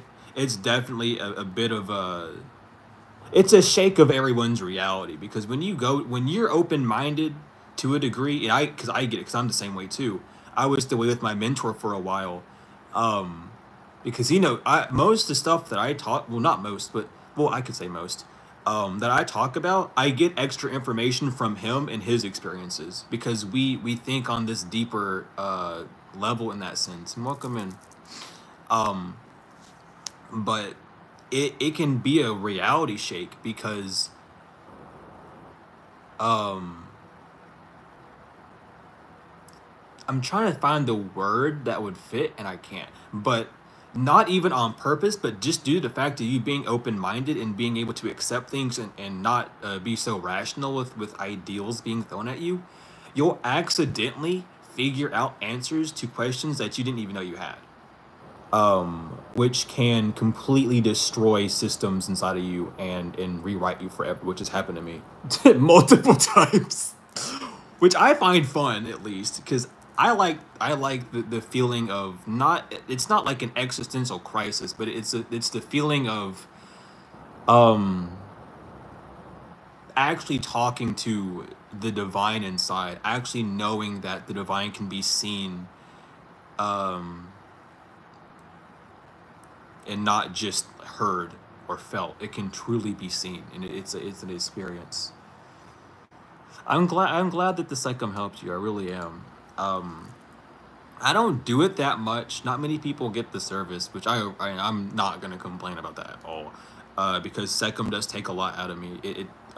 In the sense of like calling on the Egyptian goddesses and gods before the whole thing, and just being segment initiated, it brings a whole new energy to it. It's just very interesting. But the arts of the Egyptians are something that I'm super always going to be interested in. And of course, I appreciate you too as well. I appreciate you getting the service. It truly helped out.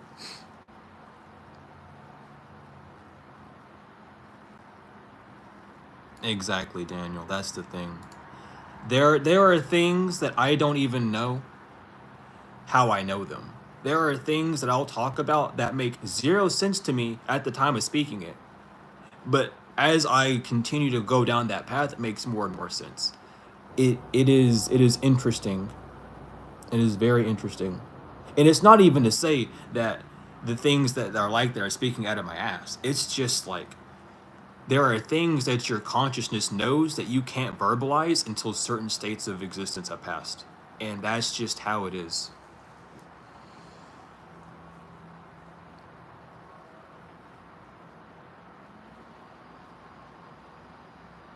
Yeah, that's the thing. A lot of people want answers. I have answers to things. I really do. I know I do. It's people like, they have this, oh, well, they're not going to answer this question, or, they're not going to know this or that, or all these things. And a lot of people also judge me on my age, which I find hilarious.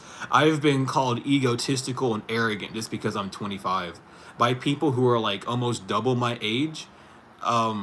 it's like, how are you gonna call me arrogant for a gift of mine that I don't even remember wanting until I remember my soul contract, until I remember before my birthing. You know what I mean? It's so weird.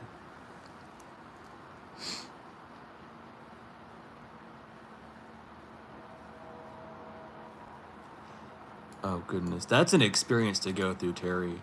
Um, you got a journey on you for sure. Keep trucking on. I haven't. I can relate to it to a degree, but not with cardiac arrest. Um,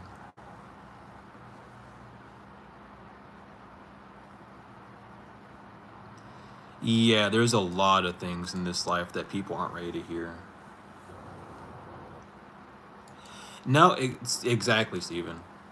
They are just upset. I've literally, it's jealousy. Like at the end of the day, I know what it is. It's the same thing from high school where you know something in high school that these other people don't, and then they get mad at you for it. Like it's not even something funny. I've literally taught college professors who are what is it? Who was it? What was that? It wasn't chemistry. It wasn't, who the fuck was it?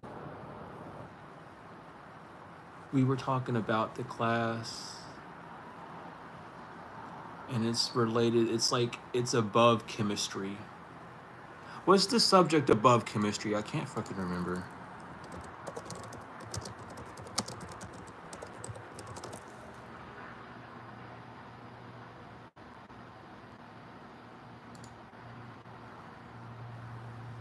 It's not physics biology because I just looked it up.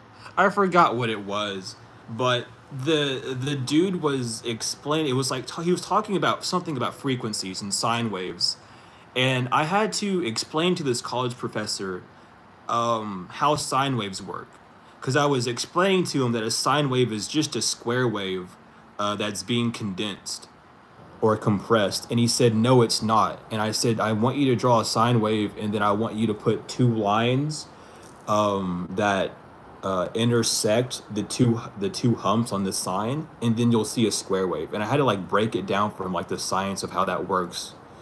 I got offered a ride to the college and I declined. I just didn't want to go. It wasn't my interest. I was already in college for audio engineering anyway, so I didn't want to like double up. I think it was for physics or something. No, it was physics class. That's what it was. It was physics. My chemistry teacher knew that I was going into college for audio engineering, and she wanted me to stop by because they were going to talk about frequencies and stuff that day. Because I was doing like legit math equations to create waveforms for fun. It's stupid of me. I don't like doing math. I don't, but it was just something I was interested in at the time. And like, I don't know. It was interesting. Like he got mad at me. So I'm really used to having people being mad at, stuff of that nature, but it's just, some people know, some people don't. It's just how we gotta learn. How does telepathy work? I have no idea. I don't know. That's one of my I don't know answers. I don't know. You got me. You're stumped. I'm a fake. I'm a fraud. I don't know the answer.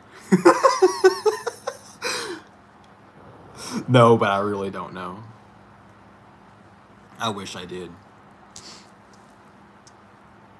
We're just learning. We're just talking. We were supposed to talk about healing, but we went to like quantum mechanics and physics. So I guess it's not about healing anymore. We're talking about quantum mechanics and physics and sciences and biology. So that's what we're doing is we're doing that fun stuff. But I can't complain. It is pretty fun.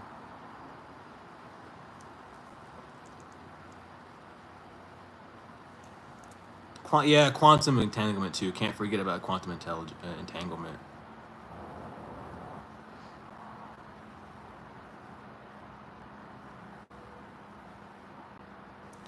Yeah, see, I like having these conversations though. Some people get confused by them. Some people don't understand it, and that's perfectly fine. I love stuff like this though. This is like I I study this stuff in my spare time. It's just fun. I like knowing this stuff. I like knowing how the world around us works. I like knowing the inputs and outputs of the brain. I will never be able to tell anyone or remember the parts of the brain and what part does what. That's not my stuff. That's not my programming. My programming is just knowing the ins and outs, not the parts that they go through.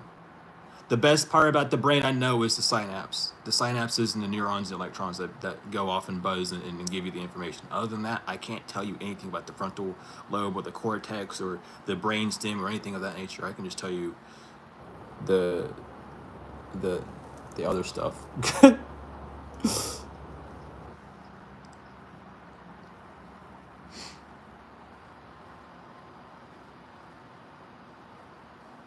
Yeah, that's very true, Daniel. See, that's the thing. Also, when you're just talking about stuff like this, even though you might not like get it, it stimulates your brain to start thinking.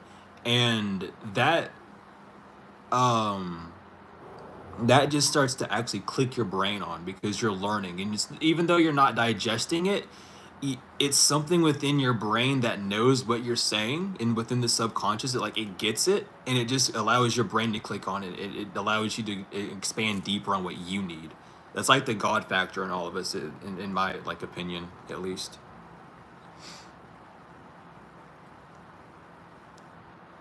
But like I don't know, I love talking about stuff like this and I don't get a chance to either. None of my friends really talk about it. The most that my friends will talk about is like spiritual things, which I enjoy talking about spirituality as well. um but talking about quantum mechanics and stuff like this, dude, this stuff like gets me going. I love it so much. But not many people like study it, you know. It's a very intense subject and it as well like some people in the field do not have open minds. So I don't go around talking to people who are actively within those fields. I probably should because I learn a lot. But at the same time, a lot of them are just mean. And that might just be me thinking that they're mean as well, you know, because we know how shit works like that. And thank you, goodness gracious, thank you for the donation. I greatly appreciate it. Thank you, thank you. I'm gonna post that thing again. It's been a minute. That's not what I wanted to post.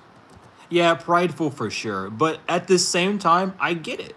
Cuz when you have an art that you're very good at, you do have that pride. And it's, you know, pride isn't good, isn't bad. Too much of anything is going to be a poison, right? It's going to overthrow and ruin it. But having that bit of pride, having that bit of courage to stand out and be like, you know what, I do know this actually.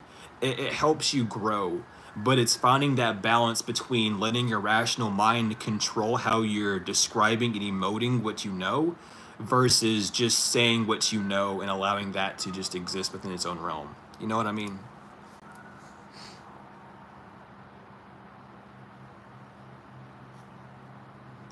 So it's just very interesting. I don't know. It's so funny though. It's so funny because the people who know me in real life from like school would have never guessed that I was into this stuff. They probably thought I was dumb as fuck because I was a goofball in school. I didn't give two fucks in school. I spent my whole high school year literally making music. I didn't do a damn thing. I didn't care about studying social studies or math or anything. I paid attention in art class because I enjoyed art. I paid attention in science and biology and I didn't take physics, but chemistry class because I enjoyed those. I love science. Math could kick a rock. Social studies could kick a rock. I didn't give two fucks about that in the first place. I don't think anyone should, especially if you're learning it from like public schools. They ain't gonna teach you nothing but shit. Um, I didn't care about any other subject really at all. Um, and I just kind of made. I literally would be on my laptop every day. Um, I would bring my laptop to school. I would be on it all day making music. The teachers knew because I was going to college and high school at the same time. Um, my senior year of high school, I was taking my first year of my bachelor's degree for audio engineering, so I didn't care about anything at all. Like I was working on music before I went into college, knew more than the professors in the music college, would had to teach them about certain laws within music uh, that they didn't know, um, which was really cool. Um, but I delve into things before I do them. And I only went to college because my sister was upset and my mom and dad were like, "Look, you need to go to college somewhere." And I was like, "Well, if I go to college, I'd rather go here because it has something to do with my interests." So I went there. And I learned so much in actually that college I went to, it was a community college. I learned decent things. I learned how to contract. I learned psychology. Um I learned how to do like live audio, which is really cool and fun. I learned how to make music videos. Other than that, just basic music stuff. But learning psychology, learning how to make contracts and read contracts properly is a life changer. Holy shit. We went over what the term narcissist meant. We went over psychopath and sociopaths. We went over how to dictate who these people are and how they act.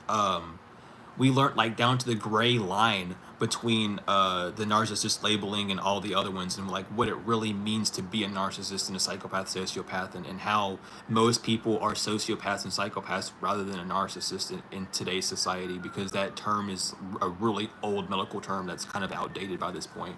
We learned a lot, and that was really cool. I never thought I'd learn how to do any of that.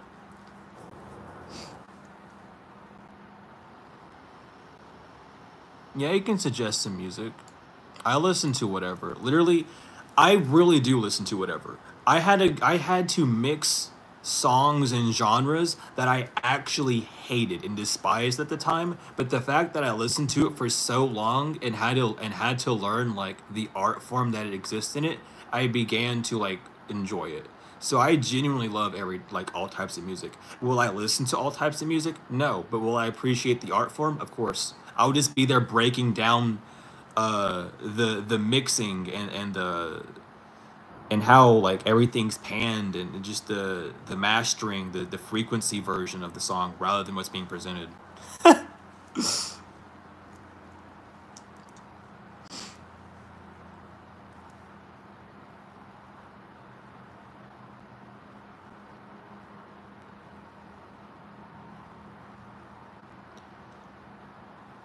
But yeah, I don't know.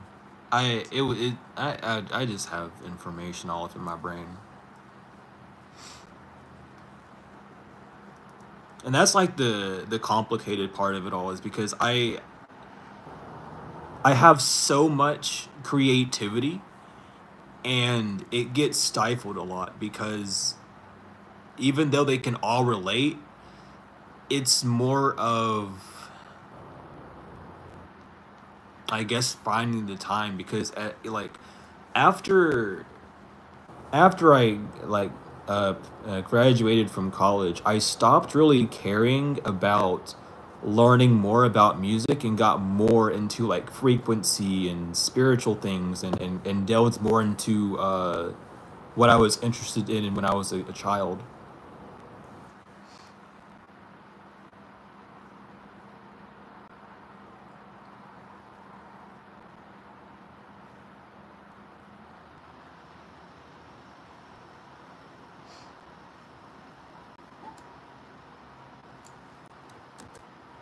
Where's my notes?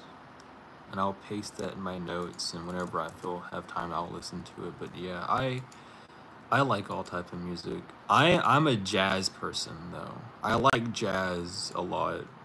Um, it's something about jazz that just hits me. Jazz and soul and stuff of that nature. But here's the thing. Don't ever ask me who my favorite artist is or who's my favorite band. I will tell you I don't have one. I don't have a favorite song. I don't have like a favorite artist in any genre. I just listen to it. I don't care about who made it. I just want to listen to music. I can link people's songs that I've listened to. Um, but if you know, it depends. Like I even listen to microtonal music. I don't care what kind of music it is. I'm very interested in like frequency. That's my specialty almost.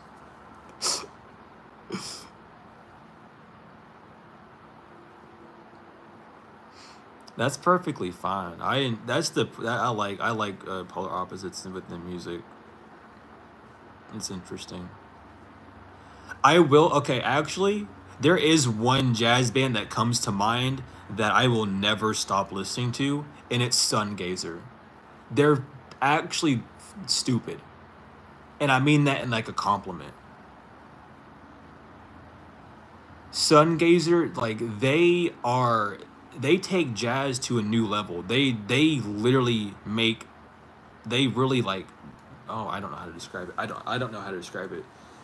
I don't know how to describe it. Um they keep the math inside of music. They really break it down because all music is fractions. You know, you have 4/4, which is 4/4, 4 beats over 4 measures, and it's just fractions at that point. And they do crazy ass rhythms and stuff. Do I like heavy metal? Yeah. I don't listen to it anymore, but I like it. I don't listen to it anymore because it's like a preference and you know, there's not really much to listen to about it, but I had a phase of it. I used to listen to like screamo and stuff, and then I stopped immediately. It's not really my forte, and the path of life that I'm walking in. I don't really find it necessary to listen to things of that nature anymore. You know what I mean?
But yeah.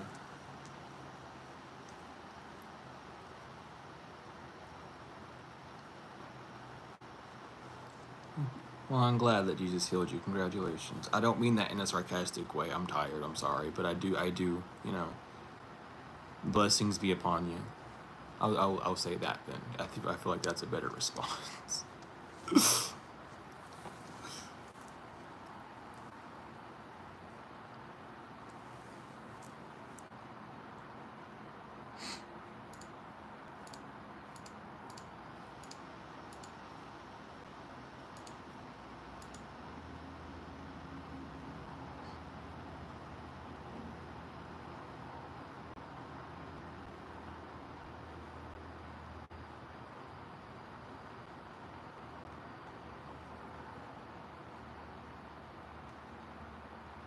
What time is it for me? It is 7:03. Did I burn that last stick? I did. Awesome. Don't have any more instance to burn. No, I don't. That's part of the bed sheet. What am I doing? It is 7:03.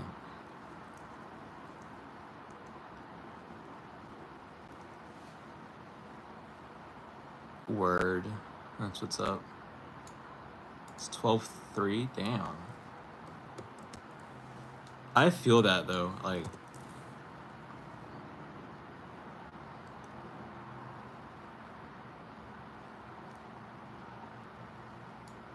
No, I mean, healing doesn't really require Jesus, you know, but it can. We're not really talking about religion in here. We're just talking in general at this point.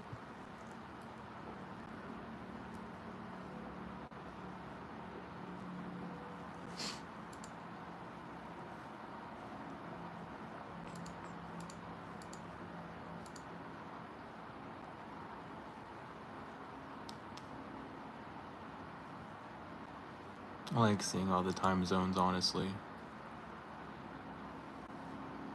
People just time traveling everywhere. In the past, in the future. Some people in the present, just whatever. It's interesting.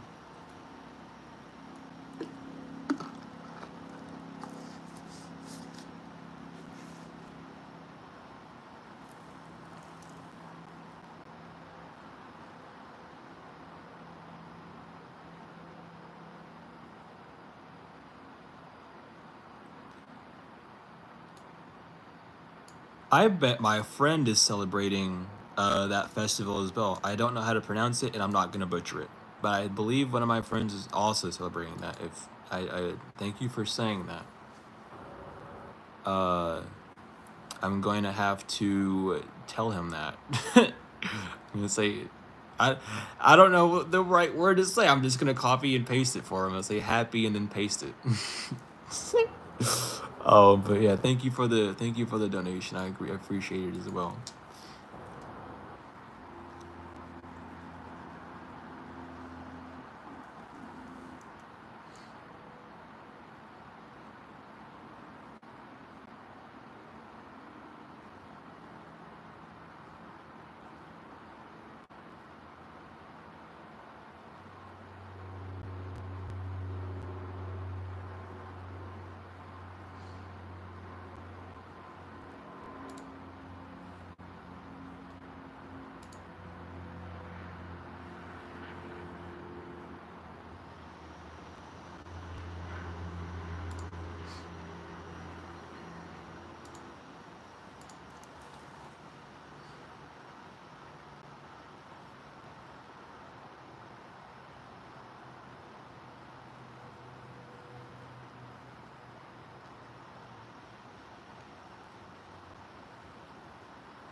Fluoride water? I hope not. That's my only response to that.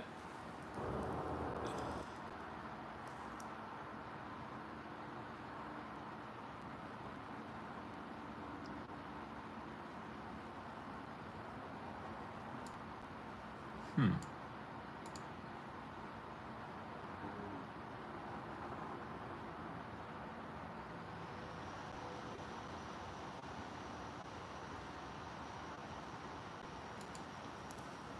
Yeah, a lot of like ways of life have actually been pretty polluted. Um, there's a lot of misconceptions throughout it, unfortunately. A lot of people ended up making their own opinions and forming their own opinions about things and then creating avenues.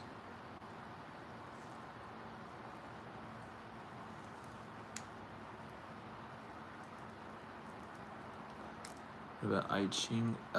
Never studied it, so I wouldn't be able to um,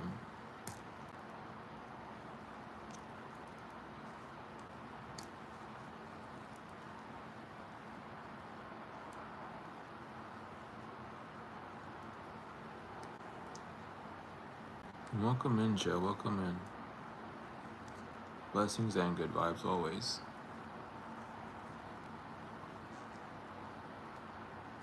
Always, always, always. Do I know about Sadhguru? I do. I didn't keep up with much of his teachings, but I knew of him.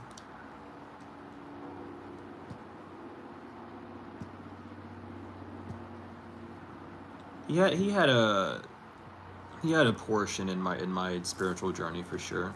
I wasn't like following his teachings heavily, but I did know, you know, of him and watch a few of his words as well. Yeah, the sky has been very clear here, and I've been able to see stars, well, and all sorts of stuff. So that's been nice.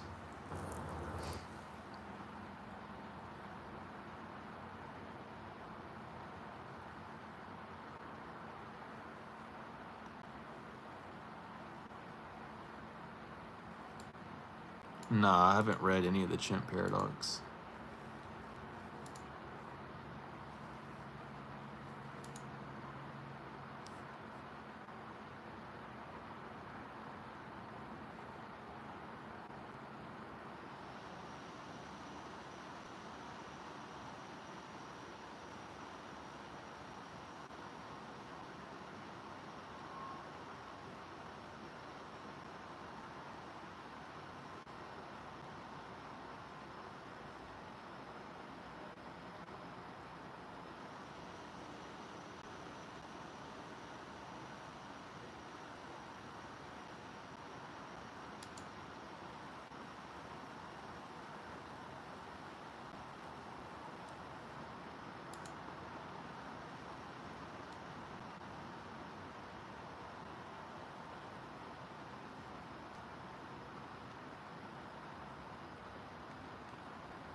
I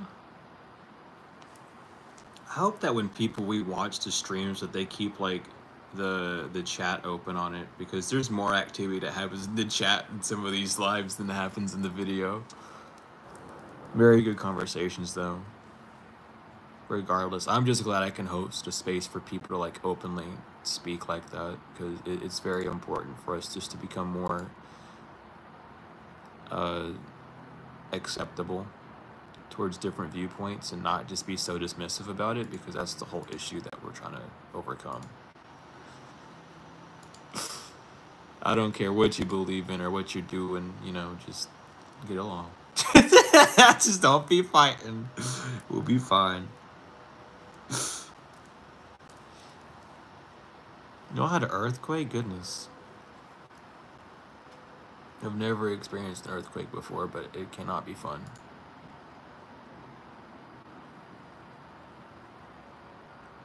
Exactly. You know, that's the whole point. Most of the time, I'm just reading the chat. That's why I'm sometimes really quiet. I'm just reading what you all send. Not really commenting on anything, just like looking at what y'all are talking about.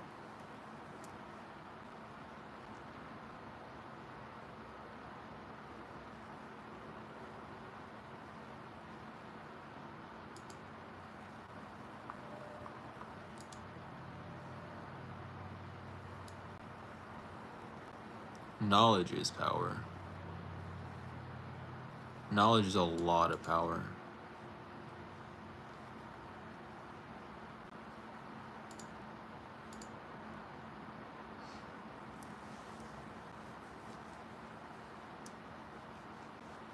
I appreciate that, Jennifer. I guess I am. I mean, I know I am, but at the same time, I don't pay attention to it. You know what I mean?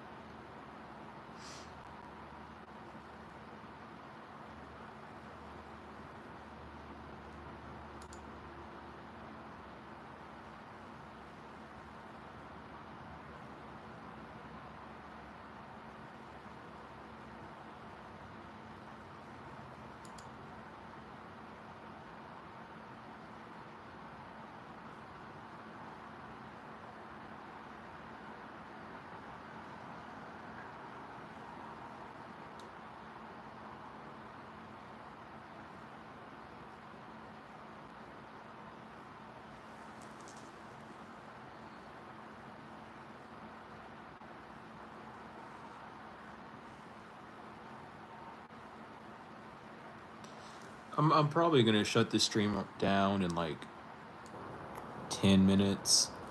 So just a heads up for people. If anyone has any questions or topics they want to like discuss and talk about, now is a perfect time to do so.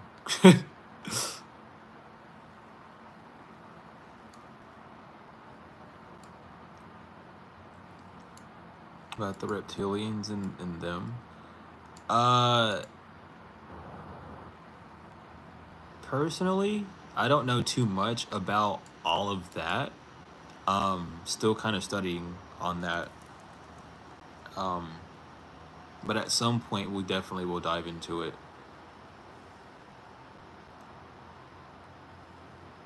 Past lives are very interesting.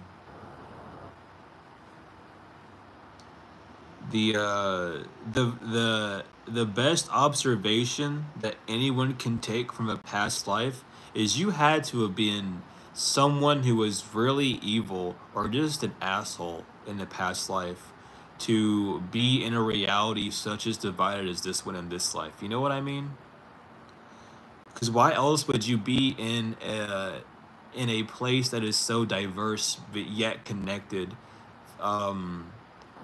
Feeling as if everything outside of you is coming at you when it's really internal. Like, how could you be at a vibration at this level if not, um, you know, here on your own will and behalf, or incarnated here from having a absolute awful usage of a last lifetime? You know what I mean? Because, like, goodness gracious. For the ones that know they came back, me included, why the fuck? I mean, I know why. I mean, obviously we're living it. That's why. But damn, what the fuck? Like, damn.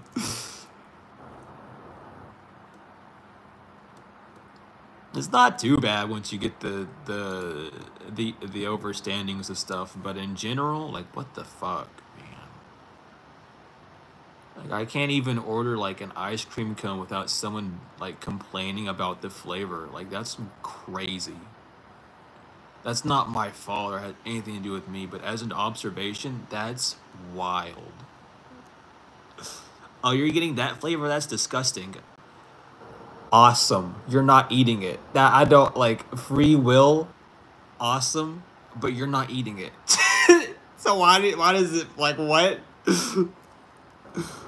And as well, to take it a step further, that function of them saying that comes from a thought pattern that you have in your mind. So in one of those past life scenarios, or between you and your parents, or something that you heard as a child, that small disagreement of you liking something and someone not liking something is now going to follow your entire existence. And that is just funny to me. Because just because one person had to disagree, now you're going to have disagreements that are on that exact same vibration follow you the rest of your life. And there's not much you can really do about it. Because even when you isolate yourself, you'll still be at that disagreement with yourself at some point. And it's just so funny to remember. Like, I don't know. I think about that a lot, actually. I think about that at least 2-3 times a day. It's really hilarious.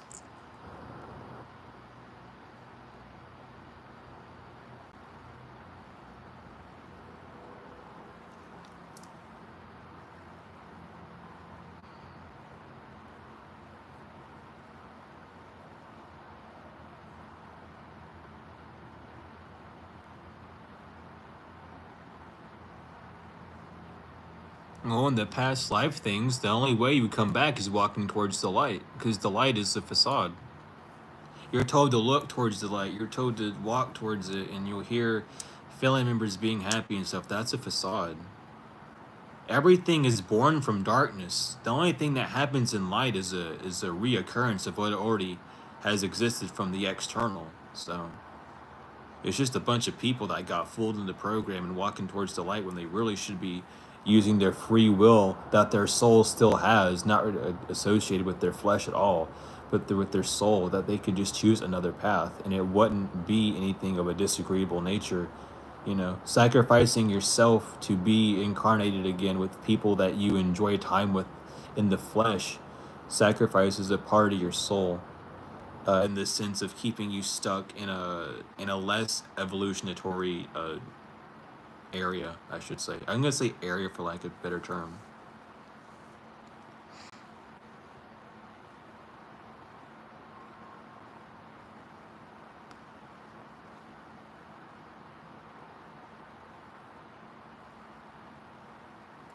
I don't know why you're telling us about what Bud does when he wipes his butt, but you're crazy for that. Like, I don't. How do you even know that Bud does that? Why are you watching Bud wipe his butt? Like, you're weird for that, bro. You should probably, like, not spread Bud's information out like that. You know.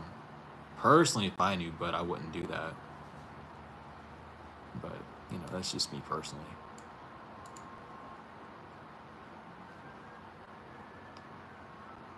You can't stop living altogether. Life is eternal. It's never gonna end. It's just different stages. Death is just an illusion. Death is a change of state. Nothing actually. What people say is death, they think that you're obliterated, which is not even it. Even when you are obliterated on a fleshly boundary, it doesn't happen. When a star supernovas, it creates new life. It doesn't actually die, it creates new life still. There's still things that it can create after the supernova happens. It doesn't do anything other than create a new offspring of itself. One that can go through a different chain, a new set of events for its own evolution.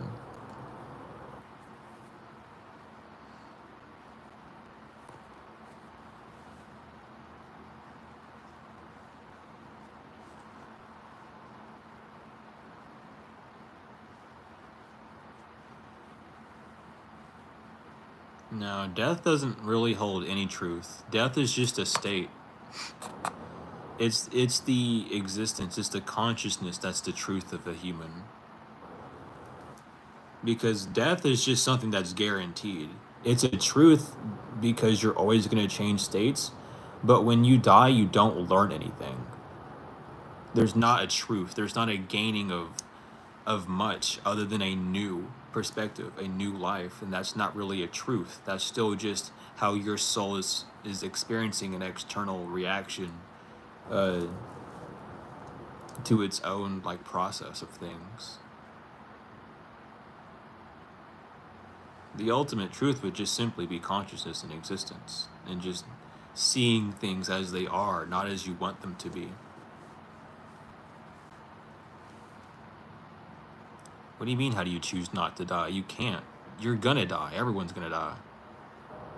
Your flesh is constantly deteriorating every second. Your cells are dying every like you've literally died over a million times, over like a quintillion times during this stream. Your cells are constantly being broken down and regenerated at different rates for different parts of your body. You can't choose not to die. You're just going to die. And you're just going to change. That's all death is. DIE is not DIE, it's DYE. It's die. It's to change color, to change states.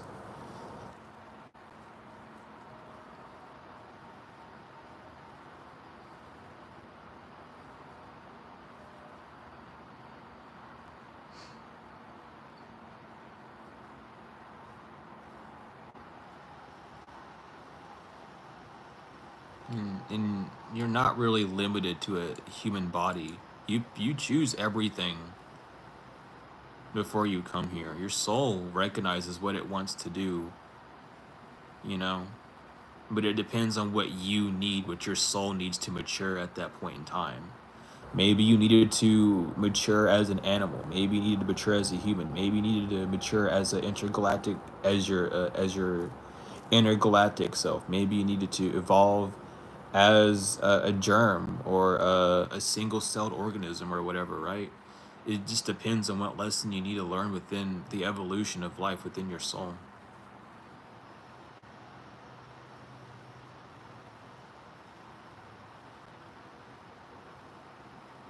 Who made these things? You did. Your own belief system within a God, your own knowing within a God, the way that you perceive God is your own creation. Your own life, the own way that you're living life is because of you. God resides within you. God is you.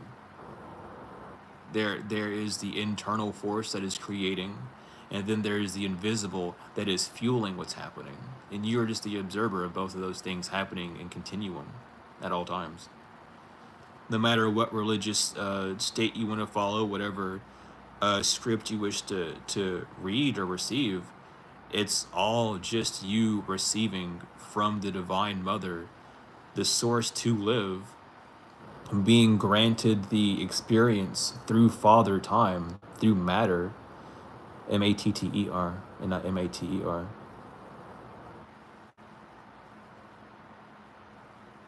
Yeah, because the world as you know it is just your observation of it. When you close your eyes and go to sleep, your world has ended because you no longer are seeing anything that you recognize as a world and now are experiencing a completely different reality. So if you want your world to end, simply just close your eyes. Don't just blink, but close your eyes because you'll be in a completely different existence, which is in darkness. And then inside that darkness, you will begin to see colors and images and things of that nature that don't exist within the realm of your eyes being open. Two different worlds completely. And then when you go to sleep, that's an entirely different world as well. Maybe you're experiencing a completely different reality and existence within your dream state, and that is another world that you have now created based off your experiences that you've gathered internally and externally. Everything is just an electromagnetic pulse at the end of the day that is receiving and transmitting energies around, and as you, the observer who is conscious and has the breath of life, is able to experience these things.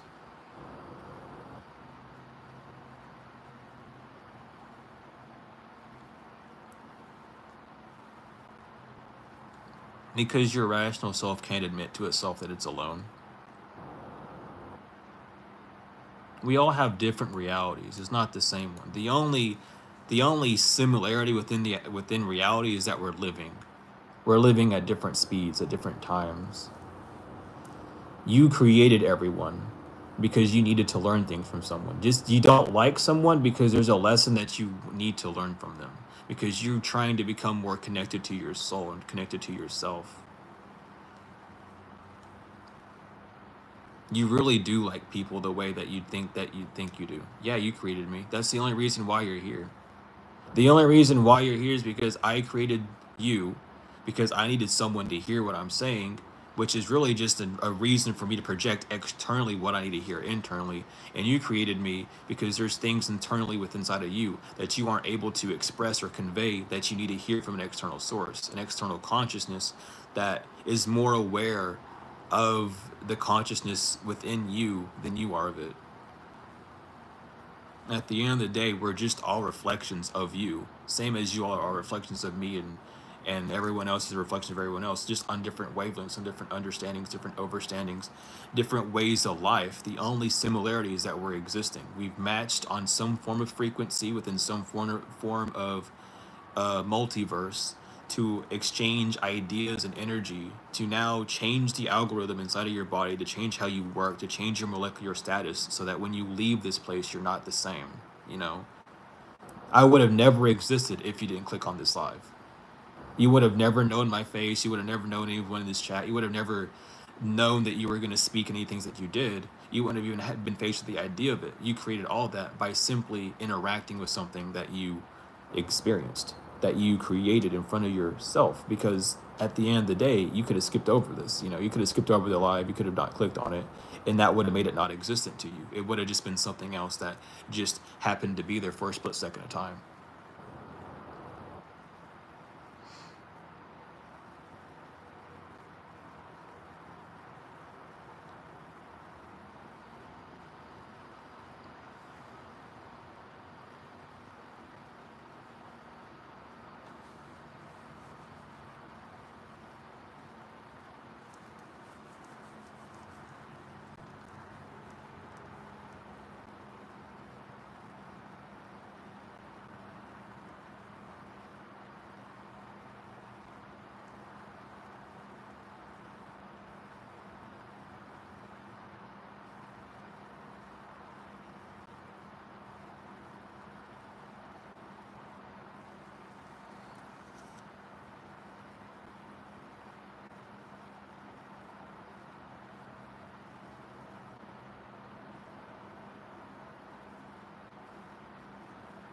I wasn't always going to exist.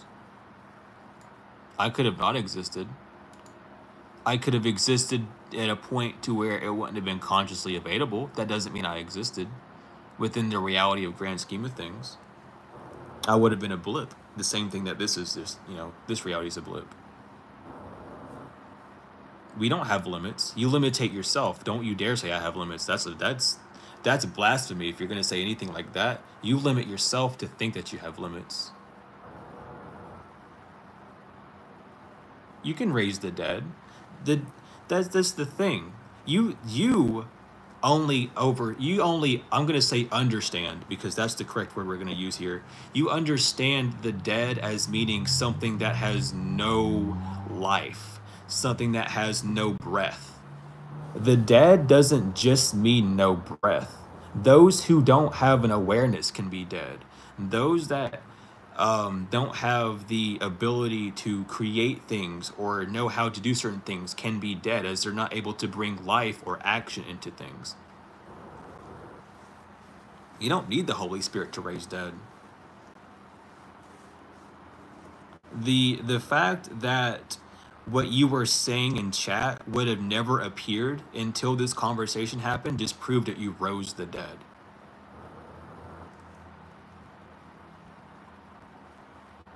Yeah, it's your will. It's your will to use the Holy Spirit. So yeah, it is your will. That's the thing. The Holy Spirit just gives you the energy to do those things, if we're going to talk about it that way. But you have to be willing, which is part of your will, to do those things. Because if you're not willing to do something, you're not. Like, the Holy Spirit is willing me to lift this up. If I didn't want to lift this up, if I didn't want it to happen, I would not have willed it into existence to lift it up. But the fact that I used the funding to do that is me using my will. This is your free will. This is what that is. It's the choice to do or not do. The choice to take action or to be reluctant to. You have to be willing to cooperate, which is part of your free will. You don't have to.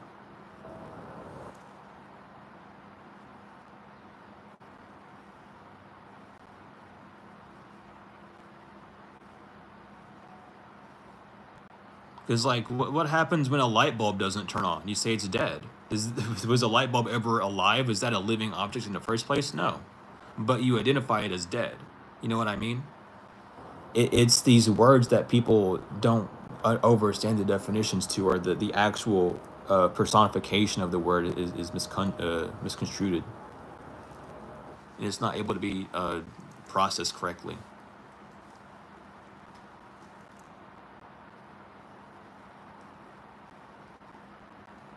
But, you know.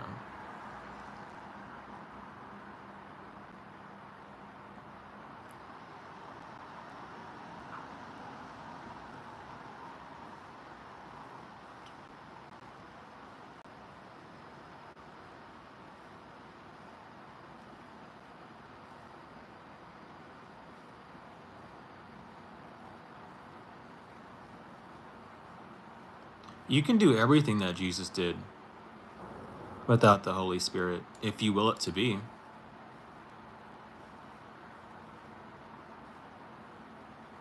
And Jesus didn't give us the Holy Spirit, by the way. Jesus is not God.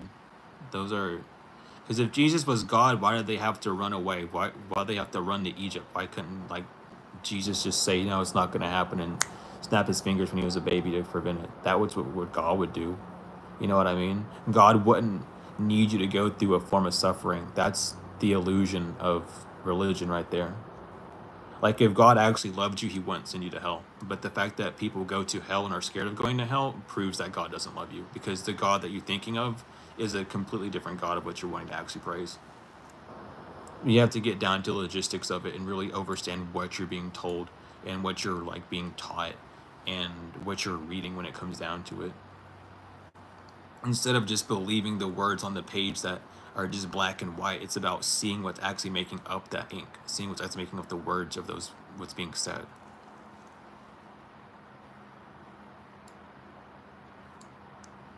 No. Because, see, if God loved you, he wouldn't send you to hell. There wouldn't be a reason for hell if God loved you, because it's not the same God.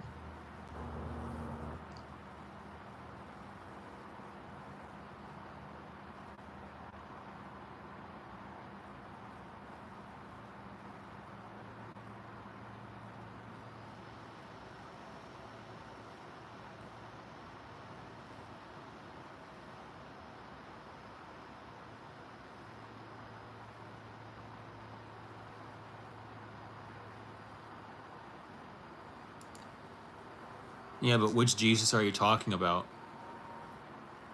I want to find out what Jesus you're talking about and what God you're talking about, because then I can know exactly what you're talking about.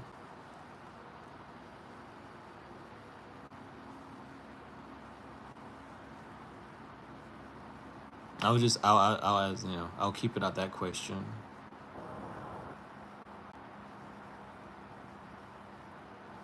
And we're not born in this sin. That's an illusion right there and a half. There's no such thing as sin.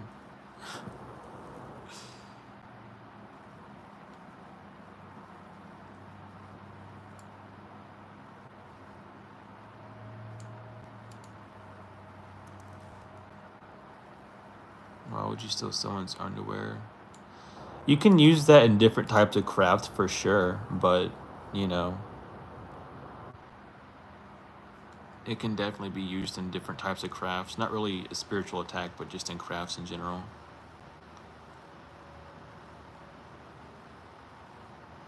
And God also doesn't really give you what you want. You already have all you need. You're just not doing what God has told you to do, which is why you're not getting anything else or getting anything in reality.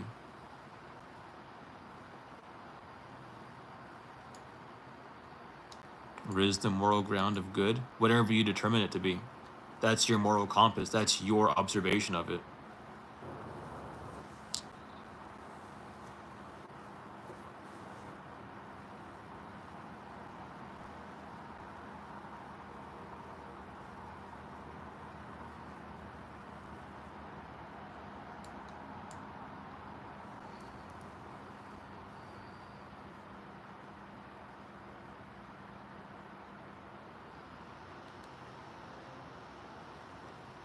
Unless you're talking about good in the sense of it being like satisfactory, then that can be it, but I don't know.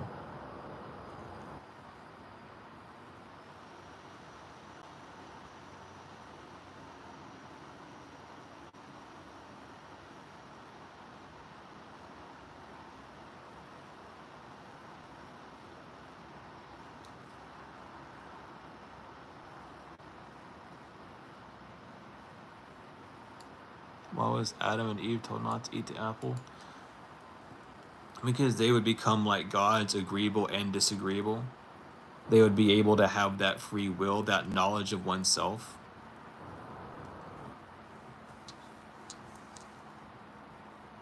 Yeah, if someone assaulted you and believed that it was good, it's good. They have their own reasons for it. Just because you don't want to say it's good doesn't mean that they don't.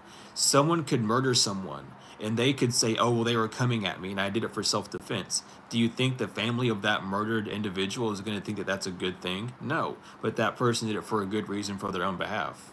It's all based on your own personal experience. What's going on within your reality to determine that has nothing to do with a one-time basis, because there's no such thing as one. So it all depends, you know. What did you do to that individual that involved you getting assaulted? Because you had to have done something. They'll have some form of reason. Whether they convinced themselves that it was a reason or not, it's still something inside of their mind, inside of their matrix, that allows them to feel a non-judgmental preference towards it to make it good for them, despite how you feel or how you wish to think that you feel about it.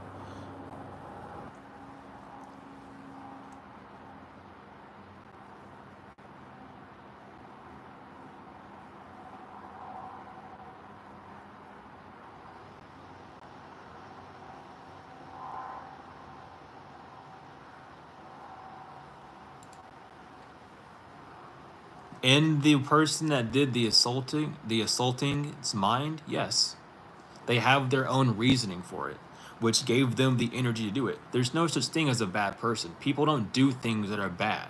There's a reason why they do it, and there's the only reason there is because they found it to be beneficial or good. It's something that gave them an advantage, not really an advantage, but it gave them something to have to have gratitude from. Excuse me.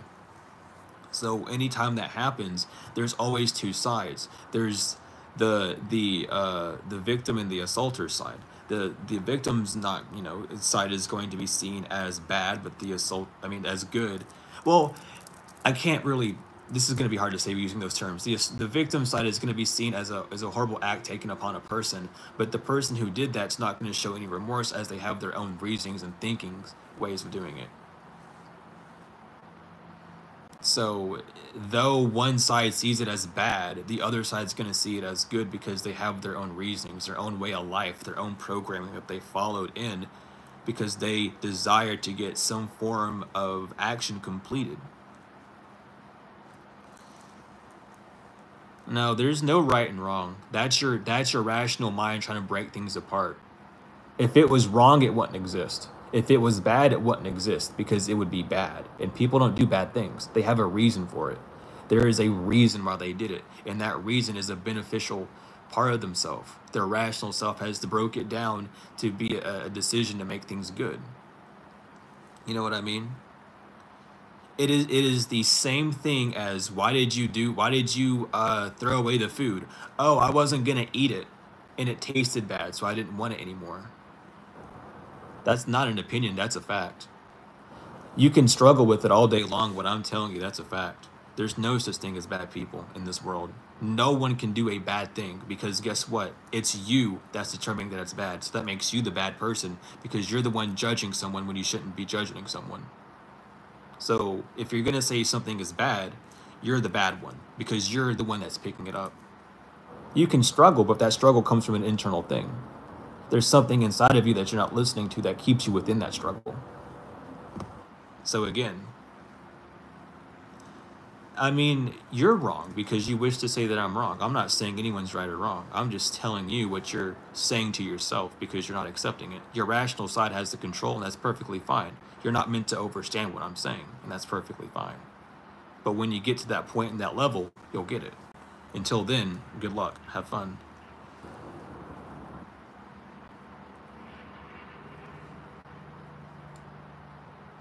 No, they have a reason to do it. It's not wrong. They have a reason to do it. They have their own reasoning of doing that thing. That doesn't mean it's wrong. They wouldn't do it if it's wrong. You know what I mean? There is no right or wrong. That's the part of the illusion that people get stuck on.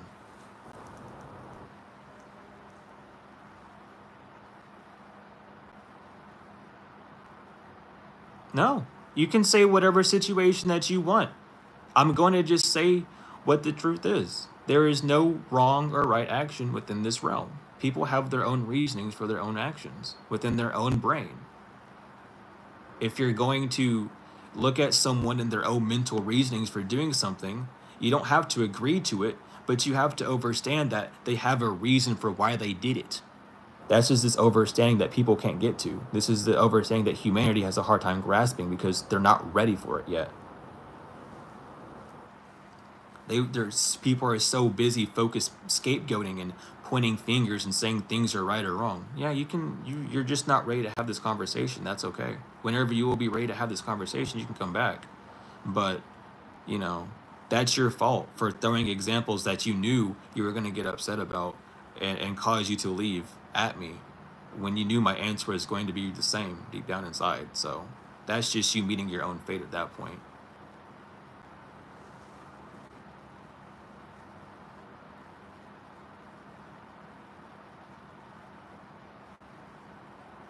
I'm probably going to be getting off of here in a minute anyway, Daniel. So it's not, you know, we ain't going to be chatting here for too long. But yeah, at the end of the day, it's all perspective based. And, you know, what does it say in all this? What does it say in the Bible? Judge not, lest ye be judged. You know, I don't judge anyone for their actions. I don't say anyone's doing anything right or wrong. That's not my position to do it. I stay out of that stuff. You know, I don't want to have the pressure, the the internalized thinking process of being upset at an action that someone did. You know, they did it. That's not on me. I have no. I mean, I can't control it. Exactly. Exactly, Stephen. Nothing happens without a reason. And that reason, the only reason it happens is for a benefit. You wouldn't do something if it hurt you. Even though your rational mind might think it's going to hurt you, the reason you still went forward and did it is because you knew deep down inside that there was going to be some form of gratification. You know, you either hide the fact that that gratification is going to be short-lived or long-lived underneath that veil.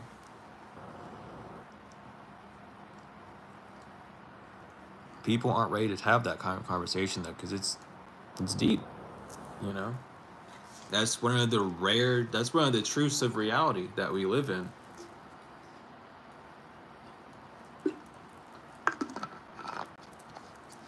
You know.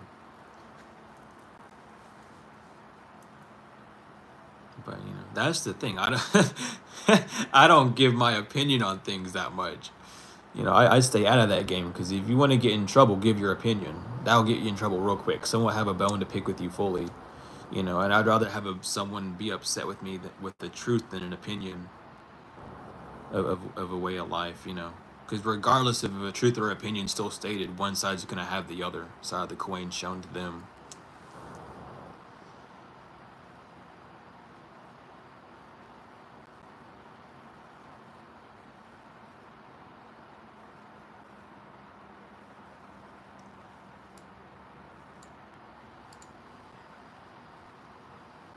I mean, it's my opinion to your point of view.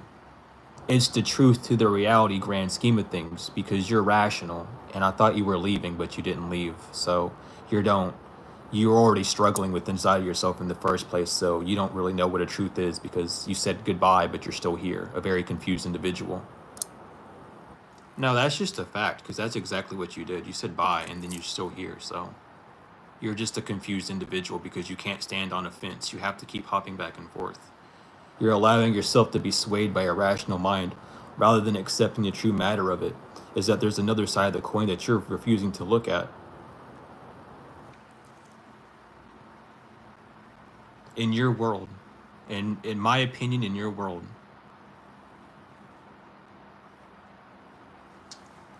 you just have some learning to do is all, and that's okay. Not everyone's ready for the truth, and that's fine. I really don't care if yeah, I don't get why you keep saying, like, why are you trying to convince yourself of that? Jesus Christ, you're like I broke someone. There they go, they're broke. I got to get rid of them. I done did it. I broke another bot. I got another robot and I broke them in half. I broke their programming. They can't accept it. That's really unfortunate, but I'm not gonna let them hurt themselves any longer by staying within the realms that they can't handle.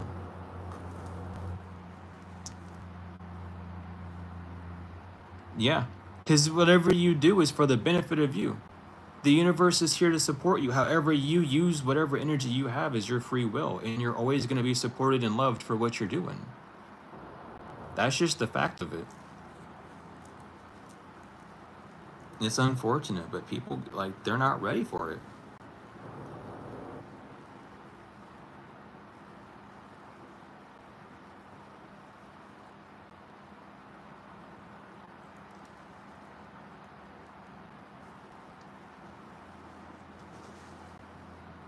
Mainly because some of the people that deem the people in high statures as monsters are afraid to reach that status because they've labeled them as a monster, which then keeps them further away from a goal that they actually desire than what they really want.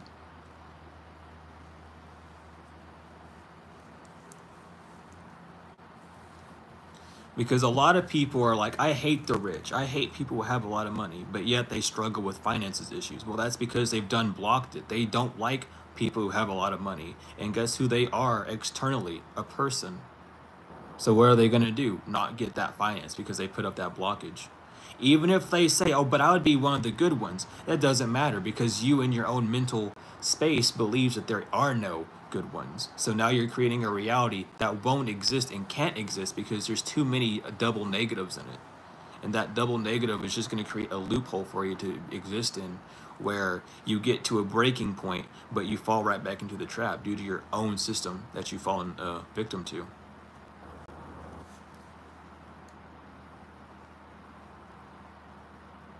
But I stand on truth. I ain't got time to, you know, worry about what other people's actions are doing. My life is not controlled by that. I could, I can't live like that. It's not me. Some people can, and that's fair. But I can't.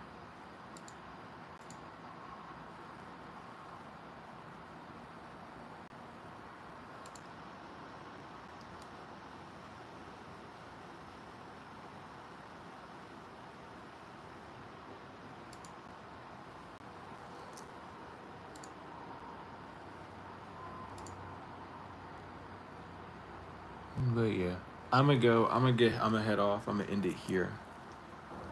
Thank y'all for stopping by, having this chat, even though it had not much to do with healing and just a lot to do with a lot of other things.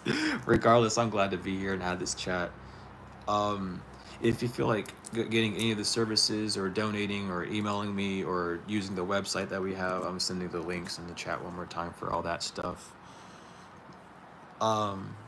But regardless, there's all the information for donations, contact, or services that I have.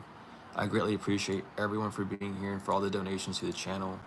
I love you all, to the moon and back tenfold and forever, and I will see y'all later.